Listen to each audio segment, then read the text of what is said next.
Tire of the New England Patriots and Bridgestone tires are now on sale through December 10th at all Sullivan Tire locations. Visit sullivantire.com for a location near you. Some of the content of Patriots Unfiltered may not be suitable for all audiences. Listener discretion is advised. The world's original podcast. Welcome to Patriots Unfiltered. All right, welcome to Patriots Unfiltered. So after entering the fourth quarter in a tie game, Walked all over my You opening. have a whole intro. sorry, He likes to do his intro. Let I'm him. such an a-hole. Go ahead, Paul. Set No, the table, Fred. no. Mike blew us off, Belichick, this morning. Well, I You was notice going to that, be on Evan? Fred's call because I thought Fred was more important than Bill, in my understanding. Well, he's not. At 11 o'clock.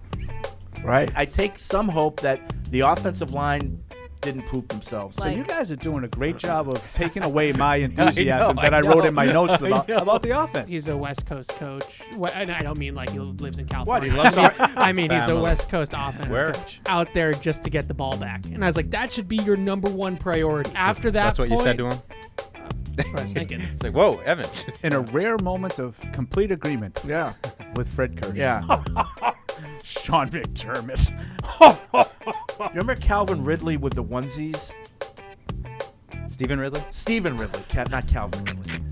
Yeah. This is Patriots Unfiltered. Fueled by Duncan. All right, welcome to Patriots Unfiltered. It's a Saturday on a Wednesday before a Thursday game here at Gillette Stadium. I got it, yeah, I I got got that it. in Yep. before Paul stepped on me. No. Anything to add, Paul? No, his mouth is shut. Zip. You just wait. Zip it. Let him Zip set the it. table. Yes, but we are getting ready for a Thursday night Amazon Prime clash with the Bills. I'm excited. I'm really excited about this game. Let's see what we've got. This is it. Like I said, let's just get it over with. I'm excited. Let's just get it over. Let's just rip this Band-Aid off. Yeah. What do we got? Yeah. What do we got? We saw some improvement on the offense last week. You know, defense didn't play so well against a better offense. Okay, so this is now a better defense and a better offense. Let's see what we got. Yeah, I think that's what me and everyone are talking upstairs. I like what I like about this week is, I mean, I don't know if I like it at this point, but it's been a chance to finally put that playoff game to rest a little bit. We've been talking a lot about it. I know Evan doesn't even want to talk about it. He's over it. He's very fired up about hearing about the playoff game anymore. But, you know, when the season ends like that, you never really have a chance to talk it out. You just kind of, well, that was it. The season's over. We got blown out. You know, you never really did damage assessment. And I feel like this week there's been a lot of, so you know you guys didn't punt, right? Like, I mean, every press conference, every media availability, they're bringing that up to them. And, you know, you heard Adrian Phillips, I think it was like we basically got our faces kicked in. Basically. Basically, no, literally. But, yeah, so it's it's all building up. I am excited to see what it is. It feels like everything's been building up to this game. Dawkins and Miller are out. So those are, you know, like Paul said yesterday, the Patriots might be catching the Bills at just the right time, but we got to see it on the field. Go ahead, Paul. Say it.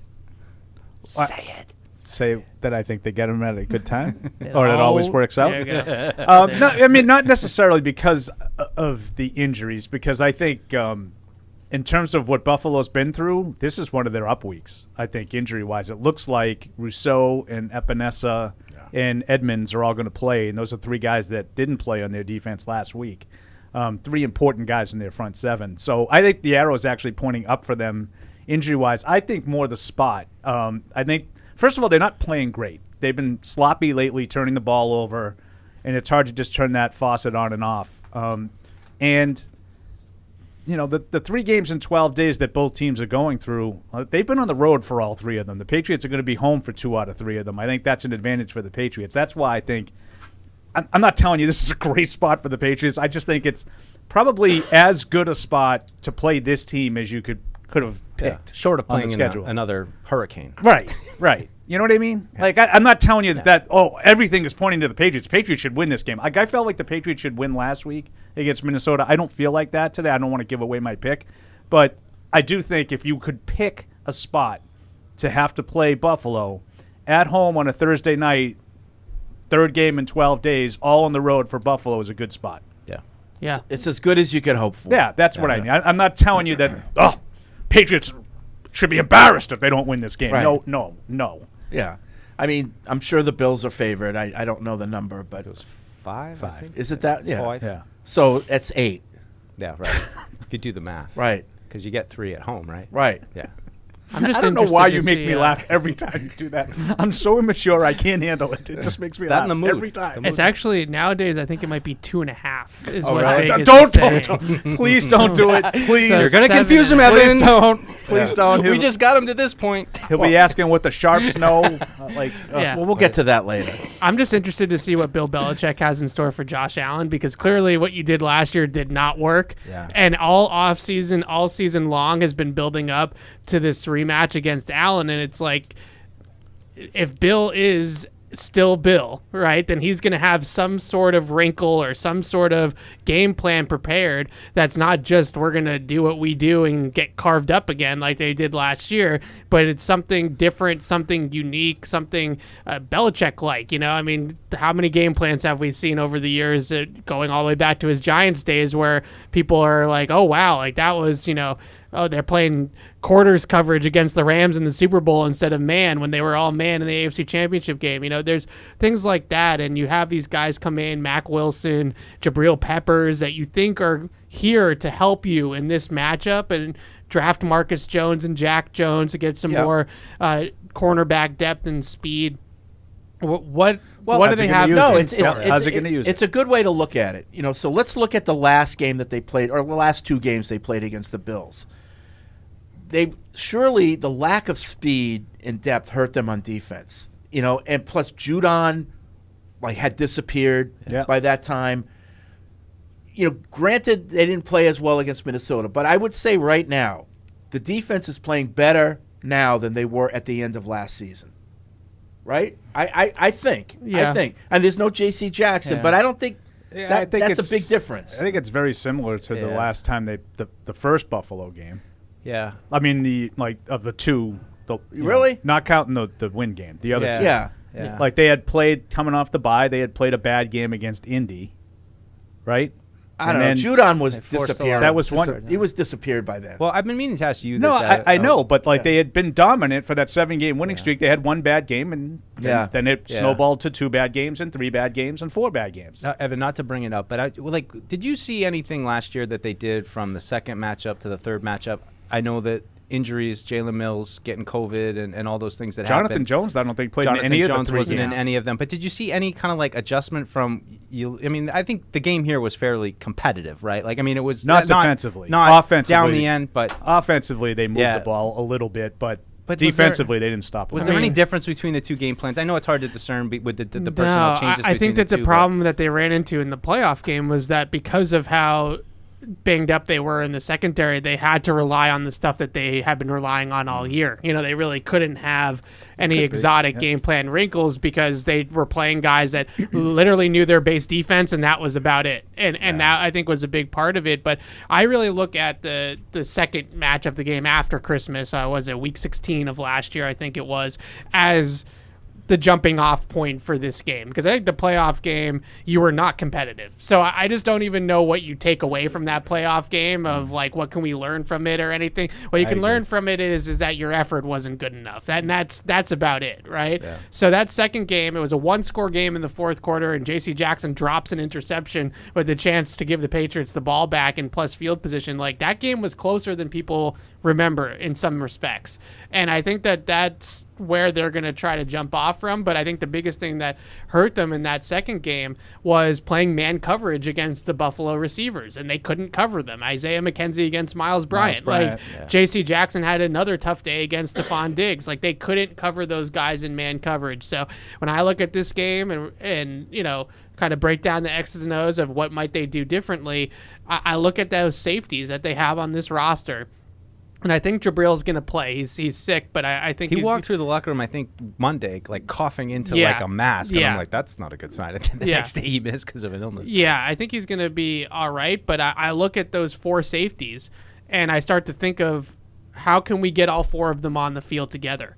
Because that, to me, is going to be your best shot, is to play this amoeba 4-safety zone defense against Buffalo, where you got all of your athletes on the field. And this is a Mac Wilson game. This is a Jabril Peppers game. And I talked to Jabril Peppers about it in the locker room. And, of course, then he went out with an illness, so maybe you all should stay away from me, too. But he I asked him, I was like, when you watch Buffalo, and he hasn't played Josh Allen in a game yet, but when you watch Buffalo, there are not a lot of big hits on Josh Allen when he runs.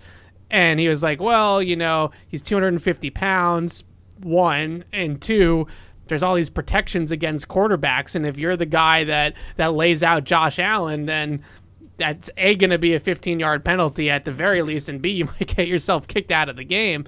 And I'm not saying hurt the guy, but I think when he does take off to run with the football, I think guys like Wilson and Jabril Peppers are going to try to line him up because, I don't know, maybe he doesn't run it next time, right? Like maybe that deters him from continuing to run the ball. Make him pay.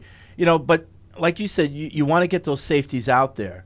But the more safeties you have out there, the more you need that pass rush to get there because you can't cover forever. And these guys might be fast, but they're not great coverage guys, and so you've got to complement that with a pass rush. That has to improve from last week. See, I like Evan's idea of flooding with safeties in zones because of the running aspect. I think that helps you against Josh Allen. When he takes off, no doubt. Yeah. And I think it's going to make it a little bit more difficult to find quick receivers, quick open guys, when you're just flooding zones with extra bodies. And then you have mobile guys who can tackle in space, in Duggar, in Peppers, in Mac Wilson. Those kinds of guys should be. Now, I'm not telling you that it will happen. I'm saying, in theory, they should be more equipped to handle Josh Allen when he does.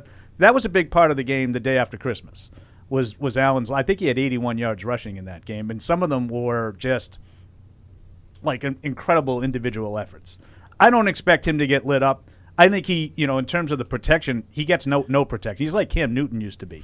Like, you can kill him, and like, you have to hit him like a day late to get a penalty. He takes some of the most punishment of a quarter, but that's all on him. That's the way he runs. He doesn't shy away from contact. He's always looking to knock somebody back. I mean, his own coach says he's got to slide. I still laugh about the opening night when they were playing the Rams and listening to we talked to Sean McDermott, and they want Josh Allen to be smarter this year and to go out of bounds and to not. And then, like, the first third down of the game, he's lowering his shoulder and knocking a linebacker over. And, like the next one, one guy's got his leg like a wishbone. Remember they were holding his leg up when he was, like, in the air, and one guy's holding his leg. I'm like, that's, like, he just can't play that way. Yeah. I don't know how long it's going to last because – it's for gonna Cam happen Newton, at it some didn't point. last that long. Yeah. It was 8 or 9 years Go of for that elbow. really good play. Go right for the elbow. Yeah, I don't know how long it's going to last, but for now, he's just a beast. It's such a tough position, too, for like a defensive back because how many times have you seen him and he's like a freight train running towards you, but then he just pulls up and throws the ball over your head. So, like, on one hand, you're like bracing for the oncoming train that's about to run over you, and then just as you do, he just he makes those kind of plays. So I worry a little bit about Dawson Knox too. They hadn't really talked a lot about him, and I think he's an okay tight end. I think he's a good player. I just worry a little bit about the Patriots and their consistency against tight ends if they're going to be doing some of this stuff where they're worried about Josh Allen. Kind of get lost. Does he get lost? That middle of the field opens up, and you think you got him, and all of a sudden it's a 15-yard pass to Knox. Yeah, I mean, we could talk all about these exotic things. I think Evan's right. Like I said, I think the zone thing, against Allen running, that makes sense. Like, what else could you possibly see them doing? But it's going to come down to, can the Patriots move the ball and score? Because if they don't, they're not going to keep up. Right. Because they're not holding this team to 10 points. Right. I just think you got to, the biggest thing is you got to do something different, right? Like, you can't, it's definition of insanity if you go out there and you put the same matchups out on the field and expect it to go differently for you.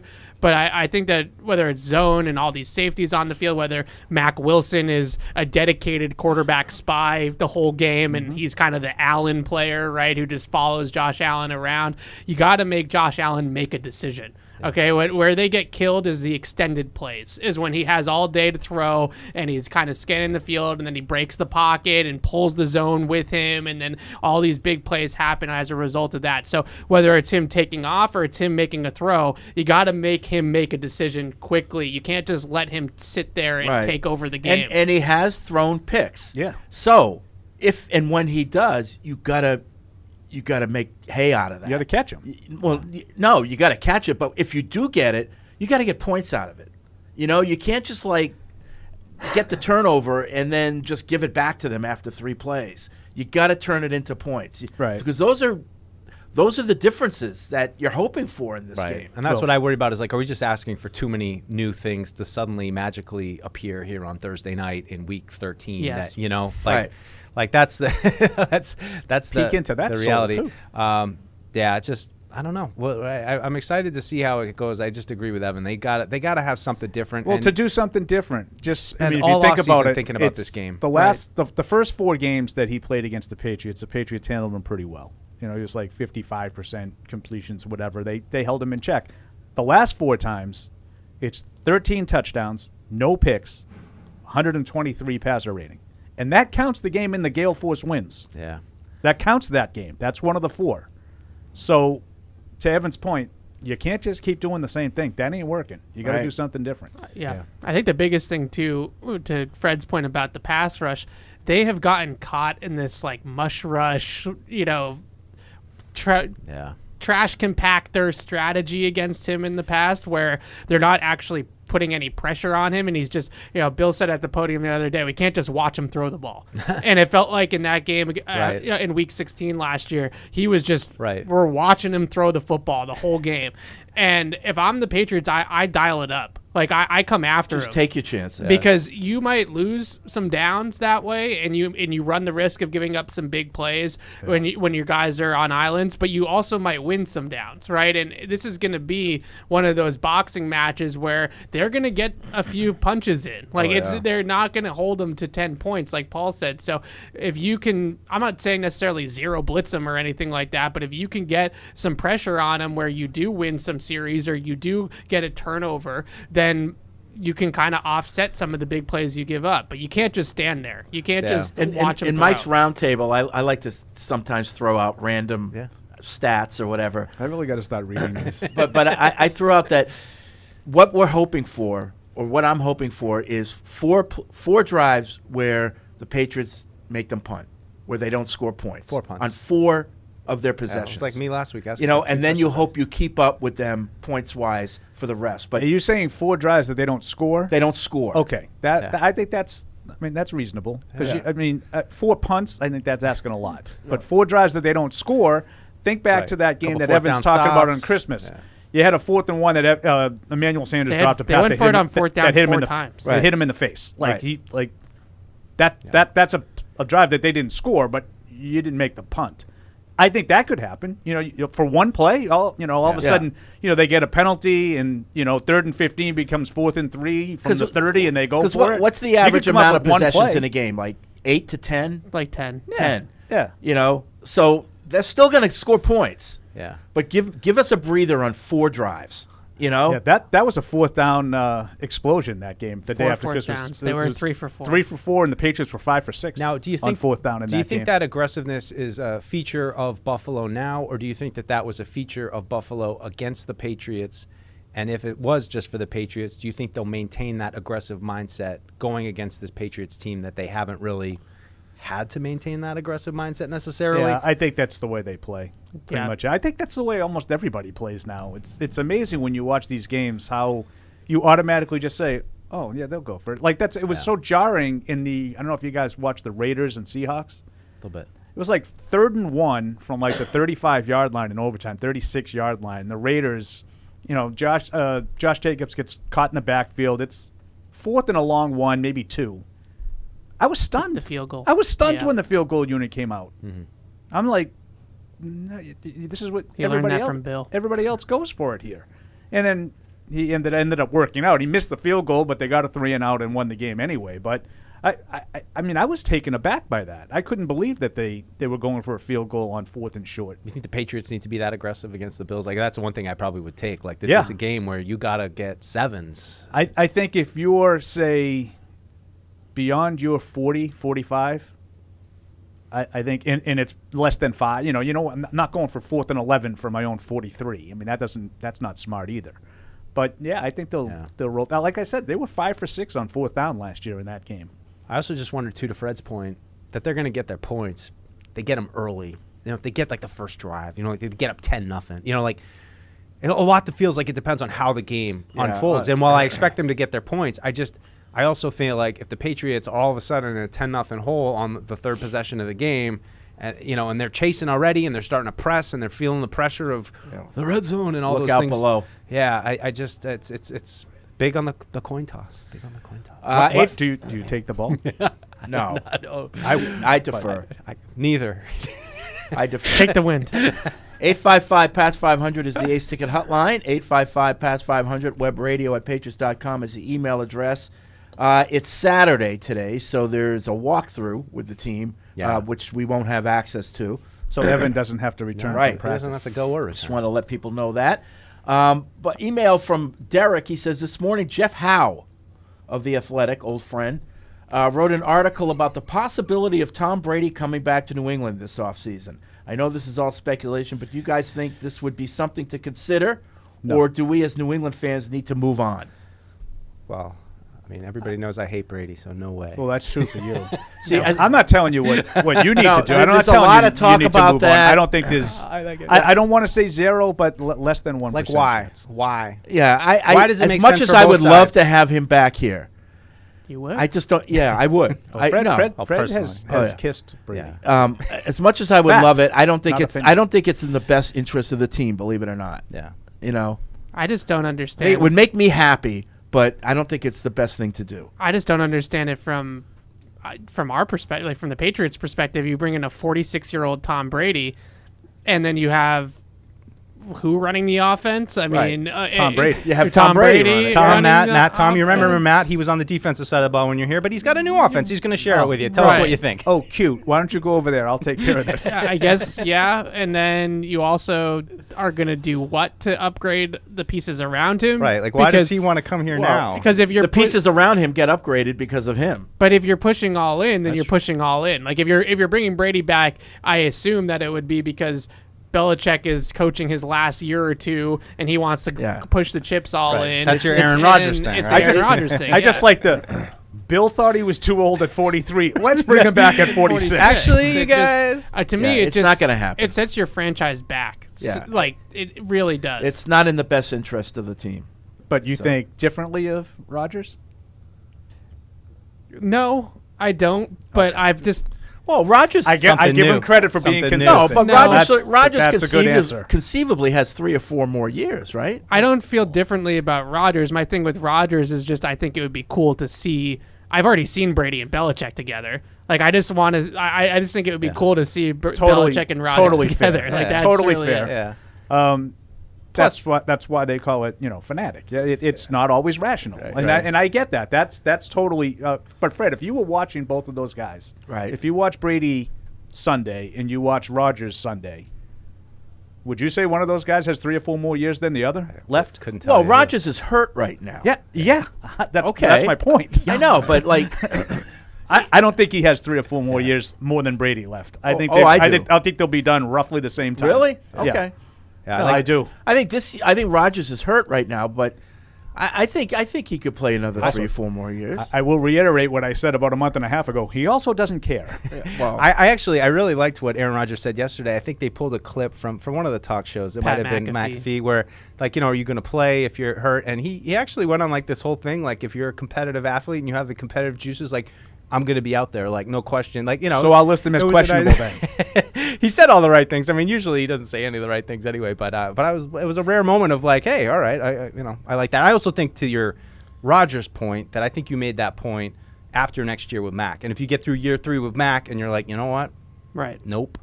And then at that point, maybe that's the kind of option that maybe would make sense, even if it is just like for a bridge kind of thing or, a year or 2. Right. all right, 855-PATS-500. Let's go to the Ace Ticket hotline. We got a busy show. We've got picks Stealing later my on. thoughts. Is Big Head in the building? Do we know? I don't think so. No, there's no press conference today. Oh, yeah. No avails to That's that. right. Saturday, Fred. It's yeah. Saturday. But Catch 22 will be after. Why would he so be here Alex, on a Saturday? Barth will be. Catch 22 after this show. Bathy. Patty and Agawam's on the line. What's up? What's up, everyone? Hey. Hey, Patty. Hey, Patty. So, I think I might be the one fan that could put Fred to shame as far as being a homer, big Patriot footy pajama wearing homer fan. But I don't know. To me, I have a hard time seeing them pulling this game out. I could think of scenarios where they could win the game, but to me, it's like you're playing scenario and playing situational bingo where you got to hit like bingo twice on the board to end up pulling this game out. Now, I do think it's going to be competitive, and to me, one of the big things, one of the big outliers is, and this might sound ridiculous, is not having Christian Barmore on the line to hopefully We've kind of take up forgotten double about teams. him, haven't we? We haven't mentioned him in a while. That's a good shout out there because he's not been playing for how many games now? 4? Two. Well, Well, just two. yeah, he's been on IR for 2, but Yeah. he's He also really hasn't played very well this year. Well, I assume but really, that's injury related, but That's debatable. There was a stretch where people said he was doing a lot of stuff I to think there help was- others, I think there was to one free up game. others. I think he got a lot of saw- double teams. people saw Yeah. signs in one game, I thought. But Okay. I mean, I chalk that up to health. I think he hasn't Yeah. been healthy all I year. think it was Marcus Spears yesterday on the NFL show on ESPN, whatever it's called. But he was pointing that out. He said, after watching the Vikings game, he said New England's just not getting any pressure on the inside. They don't really have anybody. Who Would a can. healthy Barmore have helped Yeah. in that game? You got to Yeah. imagine, yes. Yeah. I think so. Yeah. I mean, I think it's this is another game you want him, but what are you gonna do? You got Daniel Qualley in there. It hasn't been a huge Barmore year, and they're still second in the league in sacks, like third in pressure rate. So I'm not saying that he's not important. I just think that they have gotten pressure in other ways. Oh, yeah. But Judon mentioned that the Vikings, I teed him up for it. The Vikings definitely paid more attention to Judon last week than he's seen in other games. Chips, a tight end staying in on his side, things like that. And he said, well, that's fine with me. If other teams are going to bring all this attention over to my side, that's fine. But then the other guys got to step up and make plays. Right. Uche, Dietrich Wise, those guys have to take advantage of one-on-ones, which I think is a bigger indictment of what happened on Thursday night. Was that I don't know if those guys really stepped up. Uche had the one sack. That was a big one in the red zone. But outside of that, it wasn't a big game for either one of those two. So he also mentioned schematically the coaching staff has to take advantage of the fact that there's one-on-ones in other places, right? And figure out ways to get those guys loose. So if that happens again, especially with Dawkins out, they might be doing the same thing with Judon. Then, it's on Dietrich Wise and Josh Uche, who've had good years, at Dietrich Wise in particular, to get after the quarterback. Thanks, Patty. Let's go to Kiernan in San Francisco. What's up, Kiernan? Hey, how's it going, guys? Hoping it's a good Wednesday, Saturday for you. Sure. Thank you. Few, 3 quick points. One, you've got an emailer from Colfax, and none of you can pin down where Colfax is. It's a small town in the Sierra foothills by Sac. Just a nice tidbit. Okay. You were just talking about Barmore. That's a new point I brought up. Do you think Wise was going off because Barmore had all this attention? And then lastly, Mike mentioned that, if we get this all-star receiver, we're kind of in the same spot the Vikings are. And Paul has mentioned multiple times that, good teams or good offenses can still make a Super Bowl without an O-line or a strong O-line. Do you guys think that maybe our focus should be more on the defensive front when it comes to roster building in the future? I mean, look at the Bengals. They didn't have a great, and they got to the Super Bowl. I mean, so it's a good question. You can't have a bad offensive line though. Unless you've got a great quarterback. Like a Tom Brady can overcome it. I don't think Mac Jones can. Yeah. So you're gonna have to pay attention to this offensive line in the offseason. You're going to have to do something. I mean, just look at the league. It's like look at who the contending teams are. Look how good Miami is. All of a sudden with Tyreek Hill, you're not going to get Tyreek Hill this offseason, but I just think. I mean, and I say this as a guy who really enjoys defensive football. It's like it doesn't really matter. Like you need a team that can make some stops down the stretch against good teams. But at the end of the day, everybody's going to score. It's just a matter of, do you have an offense that can score with them, and is your team able to execute at the end of the game? So, to try to build a defense that's going to shut down Kansas City and Buffalo and Cincinnati and Miami, it just seems Can you too stress much. a defense? Can Right. you stress a defense? That's what I'm more Can interested you in. avoid being easy to defend? And I think it's easier to stress Fred Bingo. to make a couple moves with, one or two guys. I mean, Miami being an example, getting a left tackle and getting Hill this year, but with a couple moves, you can elevate an offense and really, change some of the dynamics. I think it's harder to do on defense, even if you get, a shutdown corner. Sure, that's gonna, help you out in the matchups, or you have a great Von Miller off the edge finisher kind of guy. Everybody wants that kind of guy.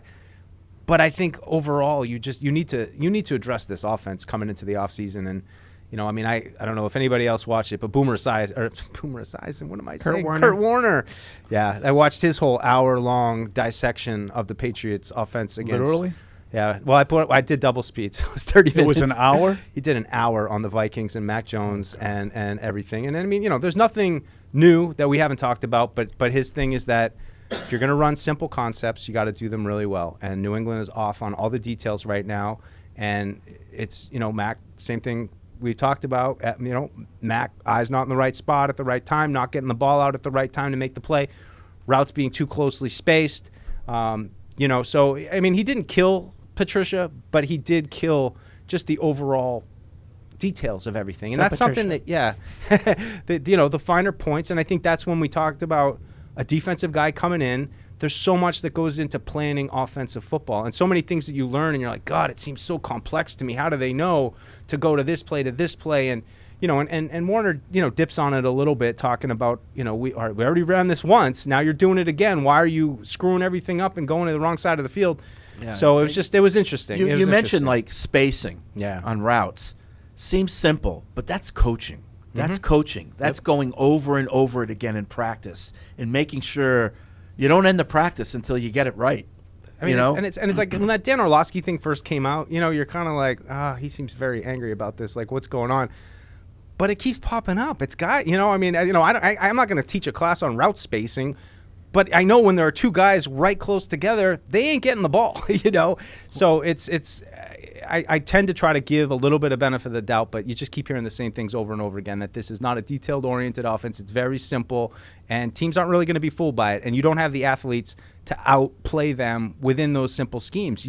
So your execution has to be flawless. Being on the same page, a lot of times you get that guys are in the same area, and that's not the way it was drawn up. And a lot of it is, in route adjustment, I thought when this happened, I was supposed to do this, and the other guy isn't on the same page, and you end up in the same place. I just wonder, have you asked any of the guys like how much of the route adjustment post-snap they do still now? Is that still part of Sure, yeah, it's still part of it, but I would say most of what they're doing now is like sight adjustment stuff where, okay, I'm going to sit this route down instead of like continuing, or I'm going to break out instead of in, but all that kind of stuff is pretty common across the league. What they used to do before were like full-on option routes, which were totally different. That was more Julian Edelman on the Juke series, make a move and get open type of stuff, right? This is more of conversions, I would say, based off of the coverage than choice or option routes. But they ran, I can't, probably a dozen times, they ran the same play against the Vikings. Yeah. Over and over and over again. Double dig, right? 2 dig routes on the passing strength with the vertical on the backside, and they ended up hitting Devontae Parker on the big throw was on that concept because the Vikings overplayed the 2 receiver side.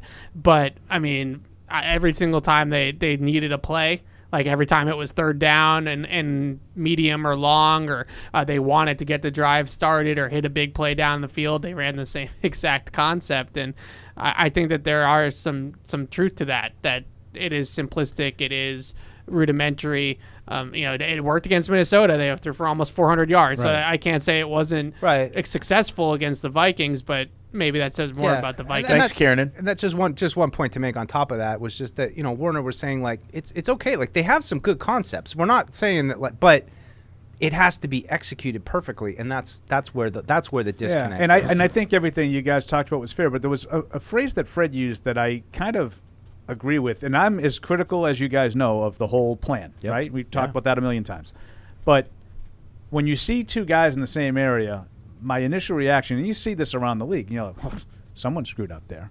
I never think, look at this team, look at this coaching, look at this play design, which is what Orlovsky does every time he breaks down the film. It's Matt Patricia is Satan, and and this is what he devised. And I'm not giving Matt Patricia, Joe Judge, and Bill Belichick a pass because a lot of this is on them. Evan just told you they're running the same plays over and over and over again. They are kind of simplistic, but I just can't blame them for saying, well, they told those 2 guys to go out and be within a yard of each other when they turned around. Right. Like on the practice field, it can't look like that. Yeah. Like, to me, some of this has got to be on execution on the player's part. Yeah, I wondered that too. Some of it. And I Some wonder of it. I wonder how much they're not translating what their route is supposed to be based on the defense that they're seeing. And a lot of things that Warner was kind of diagramming is just that you're making it harder on everybody. You're giving guys leverage, you're bringing other guys, you're making it easy on them. You're running right into them so they don't even have to move. That was a kind of a recurring theme of it was right off the snap, you're not instantly kind of forcing their hand or making them to like make any kind of declaration. You're letting them just kind of sit there and be like, okay, you're coming right at me. What are you going to do? And I saw a clip that Orlovsky put up of the Ravens in their game on Sunday against Jacksonville, and he showed there were 2 deep routes on the left where one ran a post, one ran a corner. So there was like, they're looking to take a shot. They had a tight end clearing out underneath, coming across, and what I think a back going the same direction as the tight end coming across, so going to the right, which completely took Lamar Jackson's ability to, okay, if they're on this deep stuff, and you needed to have somebody come over in the left flat to occupy, there was a zone guy underneath and balance it up. The guy wasn't threatened by anybody because there was no one there, and he drops back, and he completely eliminated any chance they had of taking a shot. And Orlovsky's explaining this play, and I don't know if he's right. He could be wrong, right? Just like any other guy. And he's saying either the back or the tight end does the wrong thing here, and he surmised that it was probably the back because the tight end dragging across underneath makes a lot of sense. The back has got to come over into the flat to make somebody pay attention to him. Otherwise, you're giving him 15, 20 free yards. And the back and the tight end ended up in the same spot. So he had no outlet, and he ended up throwing it away over Devin Duvernay's head down because he wasn't open. But he didn't, attack Greg Roman.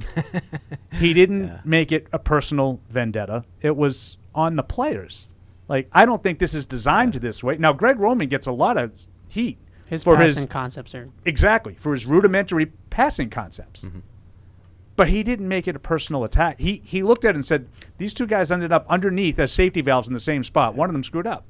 Yeah. If it was a Patriot, he would have said, Patricia designed it that way. It's a Detroit thing. I actually don't really have a huge issue with most of their passing concepts and what they run and the fact that they run a lot of the same things. The biggest issue that I have with their offensive play design is that they don't help guys use their skill sets to the utmost of their abilities. For example, everybody keeps asking me, where's Tyquan Thornton? Why is Tyquan Thornton not getting the ball? That's a fair question. Why is he another bust? Is it what's going on with him? And the thing that I see on the film is that all they're asking him to do is run go routes. He just runs go routes the entire game. He just runs up the field the entire game, and his only job and his only reason for being on the field is to create space for others underneath the defense. And maybe that's okay, but you can't take a shot to him? Well, and the problem that I have is that we're going to see it tomorrow night with Isaiah McKenzie. Isaiah McKenzie runs 20 crossing routes a game. That's all they do. They send him on a crossing route from left to right, and then they do it from right to left. And all they're doing is creating foot races for him. That's it. He's a 4-2 guy. There's not a whole lot of guys on the planet that can keep up with him in man coverage. Right. And eventually, he's just going to run away from somebody, and we're going to hit him down the field. And sure enough, against the Lions, they hit a touchdown to him from 30 yards out on a crossing route. And that's all he does. It's jet sweeps, it's drags, it's deep crossers, and his whole route tree is crossing routes. And I look at the Patriots with Tyquan, and I'm like, you have the same guy. You have a 4.28 explosive speed receiver that you don't do that with. You just don't create foot races with him. You don't use him to make any sort of threat to the defense other than a vertical threat of, let's just keep the safety over the top of him because we have to. There's a place for that, but if you're really going to unlock the player and get production out of him, then you have to do a little bit more with a player like that. You want Marcus Jones on him, don't you, tomorrow? Absolutely. But that's besides the point. With help. I know. But see, the thing like Evan said, and this just kind of goes to the bigger point to me is, and it was something, you hear these mantras that you come to believe over 20 years of the Patriots are so good at putting players in position to be successful, and not to say that the offense being complex necessarily means that it's better than anything else, but it's so striking to me to hear these kind of things that they're getting away from on offense, and all these things that you're hearing about, whether it's the coaching, whether it's the players, whatever it is, what's on the field right now, it doesn't look like a well-orchestrated team, and that just continues to be jarring to me for a team that over 20 years we heard about how their attention to detail. What's the biggest problem right now? The details. They put guys in position to succeed. They're not putting guys in a position to succeed. So it's there's so many issues going on that it seems like a philosophical kind of thing, almost more than just like you want to boil it down to X's and O's and Jimmys and Joes and all that. But I don't know why they've gotten away from what has worked, and it just seems like they can't really get back to it at this point. It's just that things have been inconsistent. There've been mistakes. Mac looks like he doesn't know what's going on anymore. After watching that thing, I came out of it being like, I hope they have a good showing against the Bills, but I really feel like I'm kind of hoping against hope that all of a sudden, all of this stuff, all of it is going to be fixed for a game. Maybe it could be fixed for a game. 5 more games, I don't know. I think you turn on like the Bills or the Miami Dolphins with Tyreek Hill, and people say, well, Tyreek Hill is just on a different planet from everybody else, right? His speed is just different than anybody else in the league. Go watch the Chiefs offense and go watch how they use McCole Hardman, right? McCole Hardman is the exact same player that you drafted in Tyquan Thornton, okay? And they just do all game long. He's running jet motions. He's running crossers. He's running verticals. Like, that's his whole game. And they just find ways. It's like tag on the playground. You have the fastest kid on the playground, so just run him around the field and find ways to get him the ball in space. And that's what all these other offenses do with their speed receivers. And then we got poor Tyquan is trying to be press coverage on the outside on a go route 20 times a game. I've noticed it too in these games though. When he gets pressed and guys get their hands on him, he go flying. Right, so that's why you got to motion him. That's why you got to put him Get inside. away, That's why you got to get him away from the press Get coverage. him on the program in the offseason. He's gonna come back. Let's go to Eldred in North Carolina. Hey, Eldred. There it is. All right. Sorry about yesterday. Caused a 4-car accident. I had, dropped my load off. Oh, what? But, Whoa. Hello? Evan? Congratulations. Hold on. Beg your Another load. pardon. Okay, Evan. Okay, Evan. Yes, The sir. reason why they don't use Taekwondo like that because you got guys that don't know how to use them like that. That's the problem for 20 years. Don't you disagree had with you. McDaniels. You had Brady. You had people like that. You don't have them now. So I'm going to say one thing. Like somebody, I used to kid people all the time for 20 years. So one guy got me Thursday night after we watched the Vikings and the Patriots game. He said, ask Bill Belichick for me. Why you got a high school team playing in the NFL league with the coaches? Oh, yeah, that's a great question to ask. Yeah, that'll work out well. I know, but see, Do me a favor, Eldred, I'll get you a credential next week. You come and ask that Why don't question. you send me a direct message with the wording just the way you want it? I'll make sure to get that done for you. And then I'll let myself I'm just out. saying, that's why the guys get right at me. Yeah. But my question is, like I said before, do y'all really want this team to go to the playoffs? Really? Yeah. Really? Yes, I because think we got a chance of winning in the playoffs. I think they have a better chance If they of winning go to than the drafting playoffs, the that right means guy. they have played better. Go down the stretch. Well, I mean, I just want them to have success. I mean, like, Yeah. we What all do we work do? here, but like, yes, that's the goal: win games and make the playoffs. They're not going to get to the playoffs playing like they are now. So if they get to the playoffs, that means they've improved. Mm-hmm. They're also not going to get a top 10 They pick improved if they a bit. miss the playoffs. So they're going to Right. be At this point, we're just in the middle anyway. they're going to be picking 15th like they did after the Cam year, and then where does that get you? Will Levis. Yeah. 11. No, But then again, we're not at like shooting the I quarterback. said, Evan just gave me a dirty look. Not that one. You. Hey, Evan, in the beginning of the year, I said, yeah, we got speed on defense, but I also said 5'11", 5'10", 5'9" guys with speed ain't going to match 6'1", 6'2", wide receiver with speed, and quarterback can put them on a dime. And we saw that Thursday night. And then that's coming up rest of the week, rest of the game. Yeah. So, we got shall speed. see. We You shall gotta have see. ice with it. All right. All right, thank you. Thanks, Eldred. Hey, with the whole Bills thing, right? How people just keep saying, like, it just hasn't looked right. It hasn't looked right. They're 0-2 in the division. Like, I wonder if there's something to the fact that these division teams now have seen Josh Allen and what he's going to do, and maybe that helped the Dolphins and the Jets in their games. They held them to 17 points in both of them, I think. And they're scoring like 30 against everybody else. Maybe I just don't get it. Why can't we even get him to punt? Well, but what I'm saying we is play man coverage. maybe maybe the familiarity, will help a little bit. You can email the show at webradio@patriots.com, and Travis in Collierville, Tennessee did. He says, I believe the second quarter Judon had a free run at Cousins, and when Cousins threw it at about shoulder level, Judon ducked out of the way. The pass was completed for first down, I believe, and a few other times they weren't getting their hands up on blockable passes. Is this a product of ducking out of the way / breaking off at practice so the offense can get to work in? Because it doesn't seem to be making a difference in the offense and now appears to be hurting the defense on the field. If you're trying to survive with batted passes at the line of scrimmage, then you got bigger problems. No, they bat down passes at practice. That's not a – now, I don't know what the play is that we're talking about. I mean, the way he's describing it, I'm thinking maybe Judon recoiled so as not to hit the quarterback up high. Right.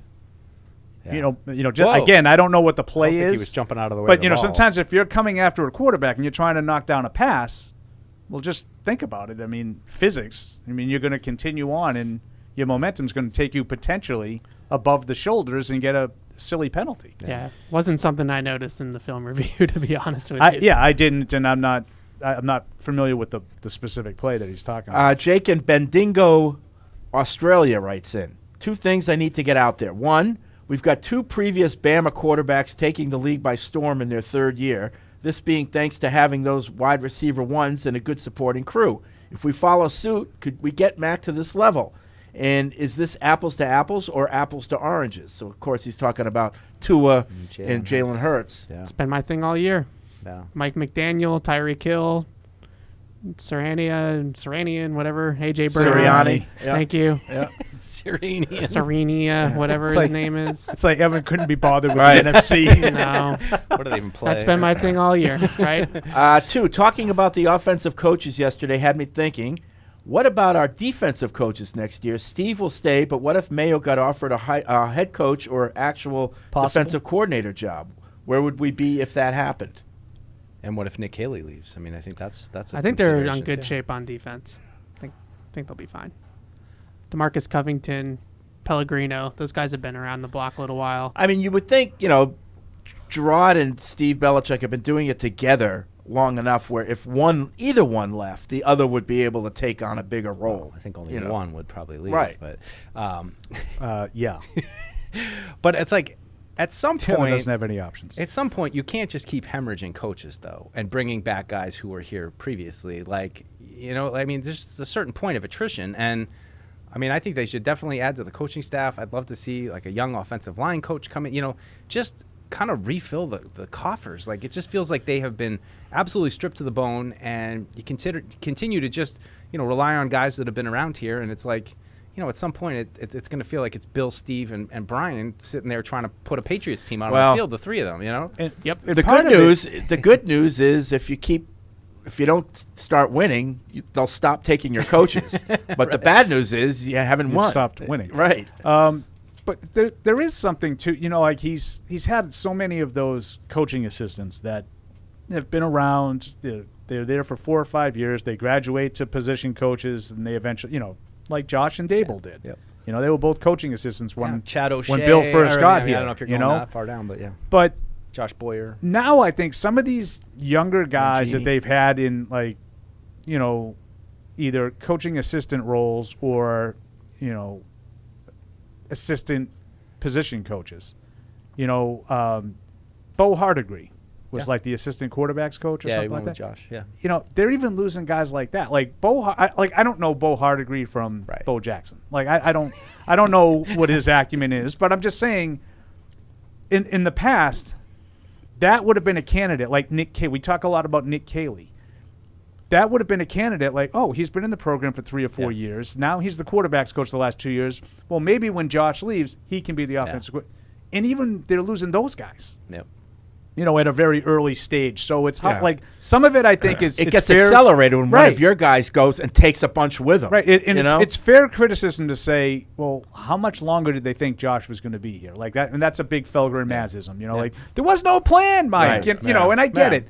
And they're right. Like there was no plan. They had to know eventually he was leaving, but at the same time, I do think that it's not always black and white. I think some of those probably were planned for, and then all of a sudden you end up losing. And this wasn't the only coaching cycle that they lost. They've lost like 3 or 4 coaching. Flores took some guys. Yep. Chad O'Shea maybe was one of those guys Boyer, that they wanted to be an offensive coordinator, and he goes with Flores 5 years ago, 4 years, or whatever it was.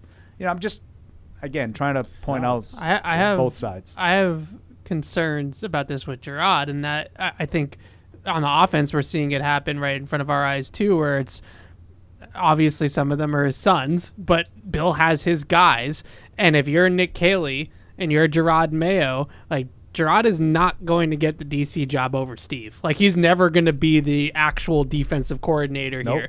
And clearly Nick Caley gets jumped over by Joe Judge and Matt Patricia on the offensive side of things. So why would you stick around? Like, there's no chance of upward movement here. Like, there's no chance of moving up the ladder on their coaching staff right now because he's going to go with his guys anyways. Right. And you talk sometimes to those people and the players and in the way they talk about things. One of the ways it's been explained to us in terms of Steve Belichick and Mayo is that Steve Belichick does a lot of the planning, a lot of the X's and O's, but does not communicate it well in front of the team. Standing up at a defensive meeting, that's Mayo's job. He's the one that gets the message across. Yeah. Have you heard anything along those lines?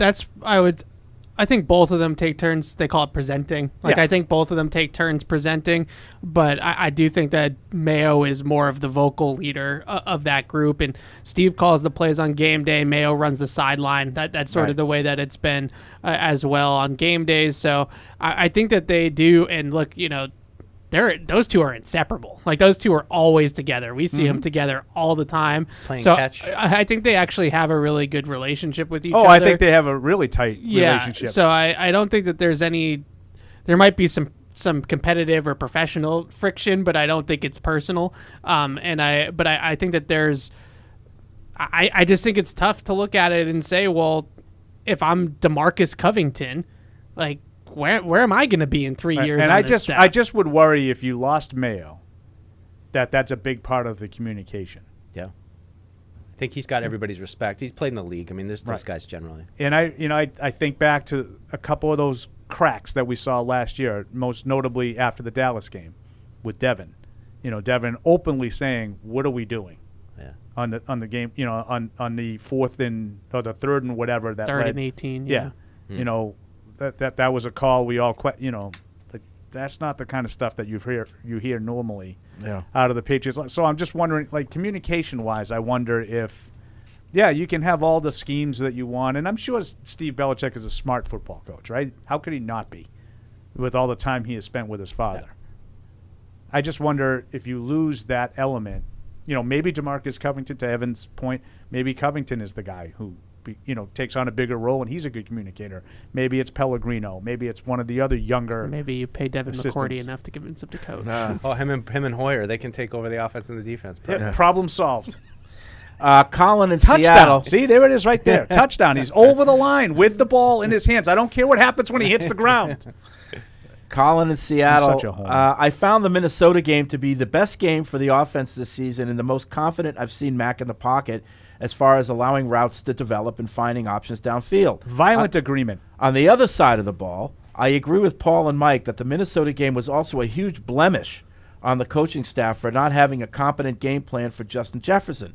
With a similar caliber receiver in Diggs this week, they'll have to adjust in order to prevent another total takeover. Nope. That being said, what do you find more likely? Isn't that a movie? Not just for tomorrow, but for the remainder of the season. The offense continues to improve, develop sustained drives, and put the ball in the end zone, or the defense takes another step back, and it's 2021 all over again. Which more likely? Yeah. In the last 6 games. It's a tough choice. I'm going to say that the Sophie's choice. defense regresses to what they usually are. I don't even know who you are anymore. Well, because the offense, the bar is so low. I mean, they could go. You used they to could be go very out and play, optimistic until Evans They could put started 21. You could put 21 points up in each of the next few games, and you'd be like, "Wow." I mean, we're putting up 21 points. The bar is low. Meanwhile, if the defense, I have concerns about the defense. I don't want to kill them and say that they're, as flawed as I think they were last year. Because last I'm year not I even think that they killing were- them. I just think it's really hard to play really good defense against good offenses in that league. Yep. I think that's fair. I think what I will hold against them is just that if the sacks and the interceptions, the takeaways disappear. I think those are the things that just, you need the defense to cause chaos, to force bad decisions, to force bad throws. Like, that's what you need. Like, I get it. They're going to give up 28 to the Bills, like, no problem. Like, okay, but you need an offense to be able to play with that too. That's the area that you and I disagree a little bit on. Like, you focus on the takeaways, like, and obviously, I'm takeaways. I mean, almost all of these games are decided by the turnover margin. I see it as, if you're a really good defense, I want you to stop them once in a while. Now, that's fair. like I just said, it's really hard to stop a good offense consistently. Even the best offenses, you might get them a couple of times. Like the AFC Championship game in Kansas City. Yeah, they shut them out for a half, and then it was hold on to your hats. It's just really hard to play defense. I mean, I think the way I come at it is looking more at those as a byproduct of how you're playing. So, like, not saying like we just have to go out there and get a takeaway. Like, my feeling about it is that when you are playing really good defense, those plays happen because offenses are on their heels. They're making under pressure decisions that, so as much as it's interceptions and that kind of stuff and sacks, to me, it's, just as much about winning the line of scrimmage and, like going out there and being like, every down, we're pushing these guys a yard back. And, we've seen it over the last couple of years. You can see those games right out of the gate. You see the defense is like, ooh, they got it today, and I'm sure that's every defense. And it happens a lot. Like, you see those teams that are at the top takeaways, and then all of a sudden they get in the playoffs and they have one of those games where they don't take it away. And I mean, you look at some of the stats from the Patriots defense in like those, like Eli Manning, the Super Bowls, where it's, the 11 defense that just absolutely lived on takeaways. Well, that defense stunk. And then but then they get to, and Eli doesn't throw many, and you get what you get. I just hope they don't overreact to Stephon Diggs. That's all. Because when I look at like covering receiver groups, like it's kind of like basketball. I'm going to cross sports for a second. It's like we have two options. We can either put all of our attention into slowing down Kobe Bryant, or we can let Kobe go for 50, but nobody else is going to score, right? Like those are like sort of your two options. And to me, I would rather Diggs have a big game, but McKenzie and Knox and Gabe Davis are not to be heard of for the entire game than the opposite, because what they did against Justin Jefferson, in my mind, was they tried to give him all this attention in that game, especially I would say early on, but even throughout the game in that last play that we always talk about on the Thielen touchdown. And it opened up everything else for the Vikings passing game. And now Kirk's spreading it around. Now other guys are getting involved. And I think that they overplayed their hand on Jefferson. Yeah, but I just think and I'm not going to revisit our argument from yesterday, but I think if you're going to give all the attention, like you're saying, don't give all the attention, you have to do one or the other. If you're going to give all the attention, you have to take them away. Right. If you're going to just treat them like a regular receiver, then that's okay if you take the other guys away. They did neither. Yeah. Jefferson dominated the game, and the other guys, Hawkinson and Thielen, made their plays. I guess, like, not to get into the argument again, but to me, 135 yards for a superstar receiver like Jefferson is not dominating the game. See, that's the crux of our disagreement. I think that he completely dominated the game, and I think with a lot of these teams, when you have that one guy that the quarterback loves, and he has him available when he needs him, that's fair. You're in trouble. And I'm sorry, 9 for 136 is dominating a game. A couple years ago, and the Patriots gave up like 203 touchdowns to Tyreek Hill. That's dominating the game. Okay. Right? Like, what Jefferson did was he played a great game, don't get me wrong.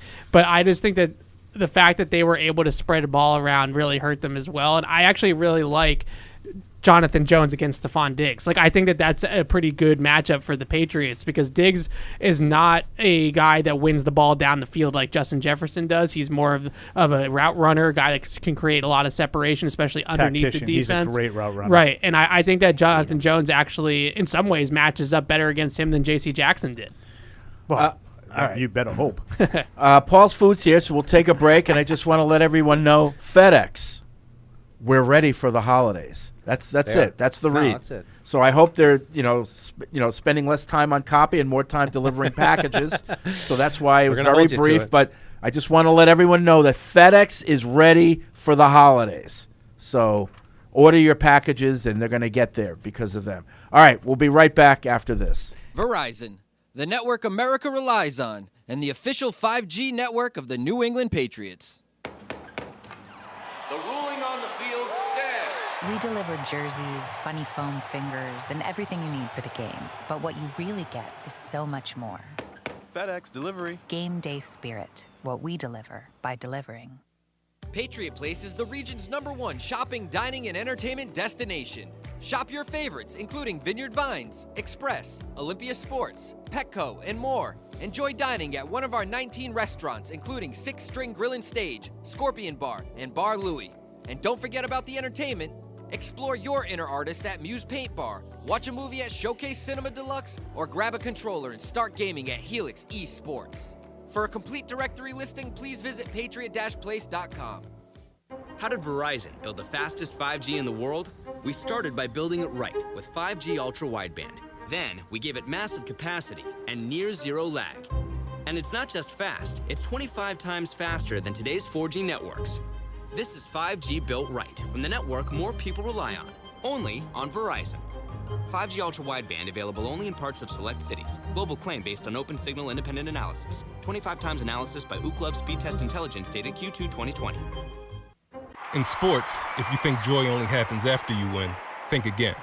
Look at the world's most successful athletes like Serena Williams, Brooks Koepka, and Alex Morgan. They don't spend all their days grinding away. They take time to enjoy themselves, like getting together with friends over a Michelob Ultra, because they know that happiness is the key to winning, and that joy is the whole game, not just the end game. Michelob Ultra. 95 calories, 2.6 grams of carbs. It's only worth it if you enjoy it. Enjoy responsibly. AB Michelob Ultra Light Beer, St. Louis, Missouri. Patriots fans, you'll want to check out the replay on this one. Pat the Patriot is stealing the show tonight with his Bank of America mobile banking app. That's right, folks. So here we see Pat cheering, and then whammo! Is that Bank of America life plan?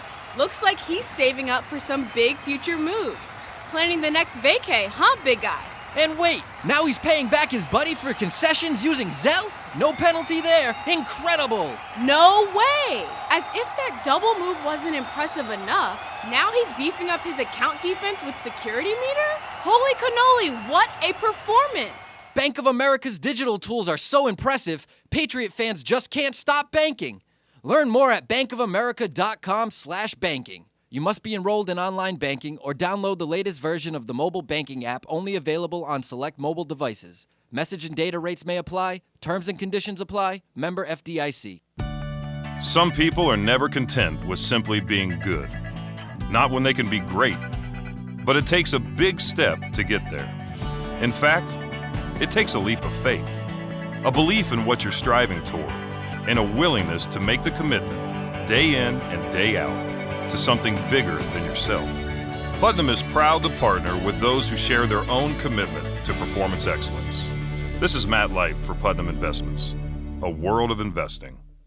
There's no season better than football season, and there's no better place to get in on all of the action than with DraftKings, the official daily fantasy sports partner of the New England Patriots. To add to the thrill, DraftKings has millions of dollars in prizes up for grabs every week, so head to the app now and check it out. If you haven't tried it yet, fantasy football is easy to play. Just pick 9 players, stay under the salary cap, and pile up points for yards, touchdowns, receptions, and so much more. There's no better way to put your football knowledge to the test than to compete for a shot at $1 million in total prizes. Download the DraftKings app now and use promo code PATS to get a shot at millions of dollars in total prizes every week. That's promo code PATS to get a shot at millions of dollars in total prizes every week, only at DraftKings. Eligibility restrictions apply. See DraftKings.com for details. Want to get into the game? Get coached up at Dean College. Equipped with exclusive academic partnerships featuring the Patriots, Revolution, Providence Bruins, summer baseball, and more, our classrooms are set up for success by learning directly from the pros. Dean College has programs in communications, sports management, business, and marketing with unprecedented hands-on experiences. Our students take what they learn in the classroom and put it right to work in the marketplace. At Dean College, our students don't just play games, we run them. Visit us at dean.edu. Verizon, the network America relies on, and the official 5G network of the New England Patriots. The ruling on the field stands. We deliver jerseys, funny foam fingers, and everything you need for the game. But what you really get is so much more. FedEx Delivery. Game day spirit. What we deliver by delivering. Patriot Place is the region's #1 shopping, dining, and entertainment destination. Shop your favorites, including Vineyard Vines, Express, Olympia Sports, Petco, and more. Enjoy dining at one of our 19 restaurants, including Six String Grill and Stage, Scorpion Bar, and Bar Louie. And don't forget about the entertainment. Explore your inner artist at Muse Paint Bar, watch a movie at Showcase Cinema Deluxe, or grab a controller and start gaming at Helix Esports. For a complete directory listing, please visit patriot-place.com. How did Verizon build the fastest 5G in the world? We started by building it right with 5G ultra wideband. Then we gave it massive capacity and near zero lag. And it's not just fast, it's 25 times faster than today's 4G networks. This is 5G built right from the network more people rely on, only on Verizon. 5G ultra wideband available only in parts of select cities. Global claim based on open signal independent analysis. 25 times analysis by Ookla Speed Test Intelligence data Q2 2020. In sports, if you think joy only happens after you win, think again. Look at the world's most successful athletes like Serena Williams, Brooks Koepka, and Alex Morgan. They don't spend all their days grinding away. They take time to enjoy themselves, like getting together with friends over a Michelob Ultra, because they know that happiness is the key to winning, and that joy is the whole game, not just the end game. Michelob Ultra. 95 calories, 2.6 grams of carbs. It's only worth it if you enjoy it. Enjoy responsibly. AB Michelob Ultra Light Beer, St. Louis, Missouri. Patriots fans, you'll want to check out the replay on this one. Pat the Patriot is stealing the show tonight with his Bank of America mobile banking app. That's right, folks. So here we see Pat cheering, and then whammo! Is that Bank of America life plan? Looks like he's saving up for some big future moves. Planning the next vacay, huh, big guy? And wait, now he's paying back his buddy for concessions using Zelle? No penalty there. Incredible. No way. As if that double move wasn't impressive enough, now he's beefing up his account defense with security meter? Holy cannoli, what a performance. Bank of America's digital tools are so impressive, Patriot fans just can't stop banking. Learn more at bankofamerica.com/banking. You must be enrolled in online banking or download the latest version of the mobile banking app, only available on select mobile devices. Message and data rates may apply. Terms and conditions apply. Member FDIC.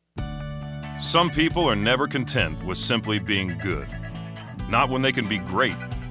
But it takes a big step to get there. In fact, it takes a leap of faith, a belief in what you're striving toward, and a willingness to make the commitment day in and day out to something bigger than yourself. Putnam is proud to partner with those who share their own commitment to performance excellence. This is Matt Light for Putnam Investments, a world of investing. There's no season better than football season. And there's no better place to get in on all of the action than with DraftKings, the official daily fantasy sports partner of the New England Patriots. To add to the thrill, DraftKings has millions of dollars in prizes up for grabs every week. So head to the app now and check it out. If you haven't tried it yet, fantasy football is easy to play. Just pick 9 players, stay under the salary cap, and pile up points for yards, touchdowns, receptions, and so much more. There's no better way to put your football knowledge to the test than to compete for a shot at $1 million in total prizes. Download the DraftKings app now and use promo code PATS to get a shot at millions of dollars in total prizes every week. That's promo code PATS to get a shot at millions of dollars in total prizes every week, only at DraftKings. Eligibility restrictions apply. See DraftKings.com for details. Want to get into the game? Get coached up at Dean College. Equipped with exclusive academic partnerships featuring the Patriots, Revolution, Providence Bruins, summer baseball, and more, our classrooms are set up for success by learning directly from the pros. Dean College has programs in communications, sports management, business, and marketing with unprecedented hands-on experiences. Our students take what they learn in the classroom and put it right to work in the marketplace. At Dean College, our students don't just play games, we run them. Visit us at dean.edu. Verizon, the network America relies on, and the official 5G network of the New England Patriots. The ruling on the field stands. We deliver jerseys, funny foam fingers, and everything you need for the game. But what you really get is so much more. FedEx Delivery. Game day spirit. What we deliver by delivering. And now, great moments in history. Eric read an email that came in from Brazil last Thursday, and he refers to Brazil as overseas. I don't know if I'm right or wrong, but I don't consider South America to be overseas. Seems like overseas generally refers to Europe or Asia. You'd be correct, emailer. No. Right? No. Maybe you said it at the top of the emails, and then why is that not considered overseas? South America? Yeah. It's why not is that really not considered? overseas. It's not considered. It's the same hemisphere. Could you get there without going over a sea? Yeah. I guess you could. Yeah. Yeah. Suppose you could get there without going over the sea. Right. Be a long drive. A little hairy Be drive. A long drive. Hairy drive through Central America. Usually if you cross an ocean or a sea, it's overseas. Yeah, but I would. Typically, anything international. I know you're trying. I know you're trying. I don't know if I Fred. like your explanation, but I would agree with you. I wouldn't consider South America overseas. Yeah. I just think it's a synonym for international. Overseas. People say international. They use it interchangeably. Yeah. International and Is overseas. Canada overseas? He brought that home. No. Okay. He brought so that. That's He, No, but that's a neighbor. That's a neighbor. It's international. Well, not all international. He brought that home, though. I liked what he just did there. Not but he's wrong. It's it's synonymous with international. Yeah, but it's not. And then Fred, right with the ready. Is Canada international? Mexico? That's another great moment from I miss those. You know, picking on Eric, Fred? Kinda, yeah. I guess you could call it that. But, you know. Rattling his cage? I think anytime when somebody is so sure of themselves, it's good to easy. knock them down a few notches, you know. Well, maybe there's more of that in your future. Yeah. Let's see. All right, 855-PATS-500 is the Ace Ticket Hotline. Web radio at patriots.com is the email address. Todd's in North Carolina. What's up, Todd? You guys brought up a really good point about usually the Patriots put people in places that they can succeed, and they haven't really been able to do that as much lately. And I think it's because they might be spread too thin on coaching. I don't know. Maybe it is players. Maybe the players don't have the talent. But it just seems like you can only focus on so much because you only have so many people available. And Bill can't do offense, defense, and special teams, and he doesn't seem to have anybody. Well, he doesn't have leadership in any of them. He doesn't have an offensive coordinator. He doesn't have a defensive coordinator. There's just like who's putting these people in the place to be successful, other than Bill? Yeah, Matt Patricia is supposed to be doing it. Spread too thin. Yeah. I mean, you know, that's kind of a bigger thing. But you know, I think every team tries to put their players in positions to succeed. The question is, are they able to take advantage of that opportunity? You know, and that gets down to talent. Yeah. You know, especially when you're talking about Tyquan Thornton, a second-round pick, a guy with great speed. Thanks, Todd. Your philosophy going into this offseason of we wanted to get faster, and it's not just putting him in position to succeed, but putting him in position to develop and to gain confidence and to be a player that they can count on when they have some wide receiver turnover going this year. And I think unfortunately the path we're kind of heading down is, I don't want to say it's a lost rookie year for him, but I don't think anybody's going to have sky-high expectations that Tyquan Thornton's going to be a major piece of the offense next year, and I think that's disappointing. You hope that at the very least you had something out of him that made you think, all right, next year this guy will give us something, and I think it's something that they need. They need speed, they need explosive scoring, but you got to use them right, you got to develop them, and it's not looking You guys great like right to now. make fun of me when I tell you what the narratives will be, ahead of time. That will be an off-season narrative. What? Big year for two jump Tyquan? for Taekwondo Thornton. Yeah. You watch. Andrew in L.A. writes He in, needs, per he needs two usual, catches. I'm here to defend Paul.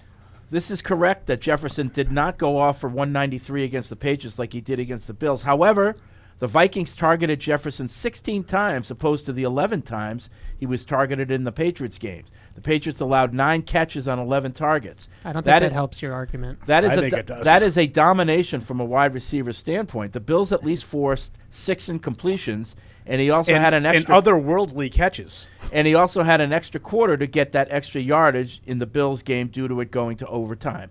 In the Bills game, Cook also rushed for 119 yards. They were a balanced offensive attack. To say that the Patriots did not let Jefferson beat them is asinine.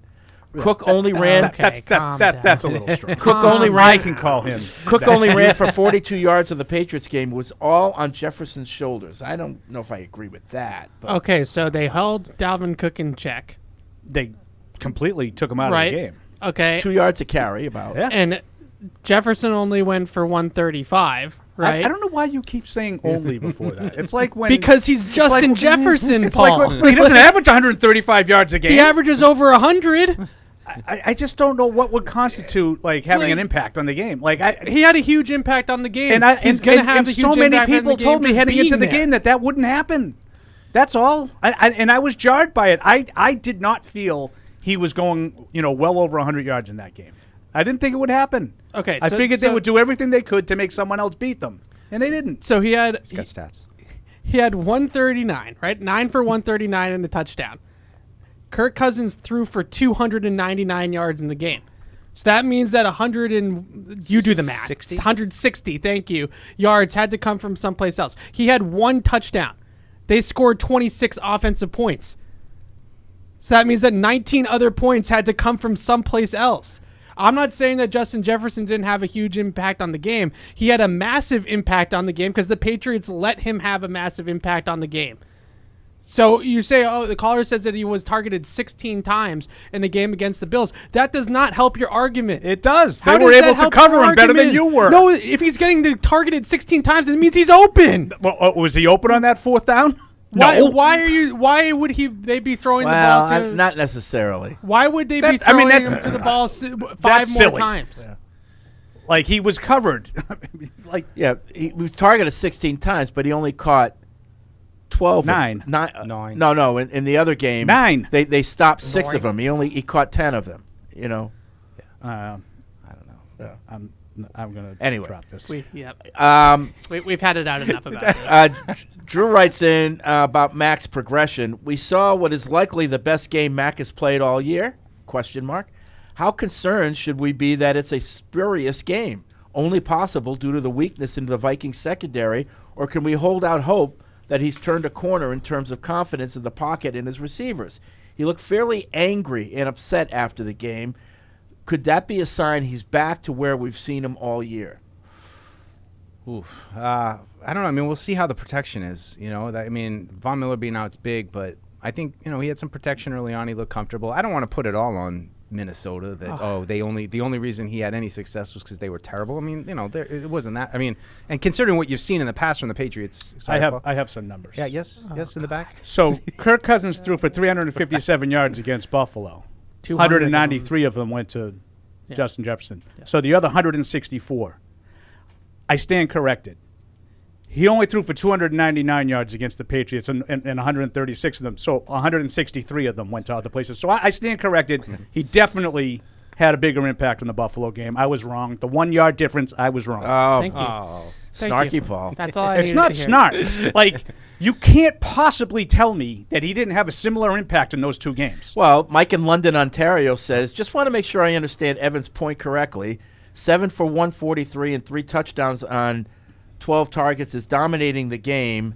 9 for 139 and 11 and 1 touchdown on 11 targets is being kept in check. Is that correct? I have no idea what he's talking about. Where did the first set of numbers come from? Is that a Tyreek Hill number or something? Tyreek had I don't know. It definitely felt like it was more than that. I don't know. I can't remember. He did well in both games. Let's say that. Yes. He was a problem. I didn't say that he did worse. He is a problem. I didn't tell you that he was better against the Patriots than Buffalo. I didn't think that he would be similar, and he was. That was the only point I was trying to make. I didn't really think it was a controversial point, to be honest with you. What it comes down to for me, to finally make my last point on It's not going to be, so don't say it. Is that if all they gave up defensively, No, I don't mean all, but like the worst thing that happened in that game defensively was 139 and a touchdown for Justin Jefferson. Then they win the game. And if the worst thing that happened in the Buffalo game was 193 and a touchdown, the Bills win the game. Matter of fact, they should have won the game anyway. I like guess. I don't really understand. I'm not. No, because I don't really care about He spread it out Bills to game. other guys, and he only scored one touchdown. They scored 30 points. I don't really care about the Bills game. Like I don't care about the But comparison. that was the whole thing was about. Was I didn't think they would let to happen to them what happened to the Bills. That was the whole reason for my bringing it up in the first place. Okay, that's all. James Pettigrew, the most interesting Patriots fan in the world, writes in, are the days of everything works out for the Patriots over? No. Have you noticed a change in key opposition players out, ref calls going our way, or any of the other fictitious methods you use? Your view on this and the nod are gospel to me. Oh, thanks, James. The nod. I haven't seen a lot of the nod lately. The Oh. nod. Oh. I mean, I think it's a private nod. The Colts game, I gave a nod. Yeah. But yeah, not. Yeah. It's tough. I haven't given too tough many to make nods. a nod. I don't think you, even after the Marcus Jones punt return, you were still kind of. Oh, no. I don't know. There's 2 seconds left. Craig, go ahead. But I would disagree with. I would disagree with some of that. I think that there's still been plenty of reasons. Well, on both I mean, ways. key players are out for a key game. You know, I'm not necessarily talking other about teams that. too. Yeah, I'm not necessarily talking about injuries, but like breaks in the span of games, like those. Well, the calls are definitely going against the Patriots these days. In the Minnesota game, well, I think consistently without throughout the question, season. Yeah, they have it out for the without Patriots. question in the Minnesota game. I was, by the way, I caught a little of our friend Greg on Felger Mass. He talked about the Hunter Henry one too, the third down that I talked about that I thought was a missed call. Yep. Yeah, that one yesterday. Everybody had that. Yeah. Oh, I didn't even realize it until I watched Oh the yeah. second time. I like when they let them play in the secondary.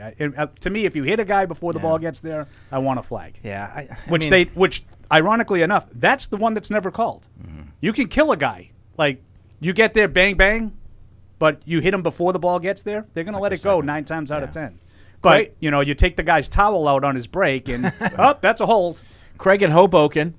Love the beginning of yesterday's show when Paul went silent for about 10 minutes after he couldn't get anyone to admit that Justin Jefferson ruined the game for the Patriots the same way he did against the Bills. I should have gone silent at the beginning of the show when Fred was doing his intro. And I could feel his silent disbelief as Evan and Fred tried to convince us the D wasn't really that bad.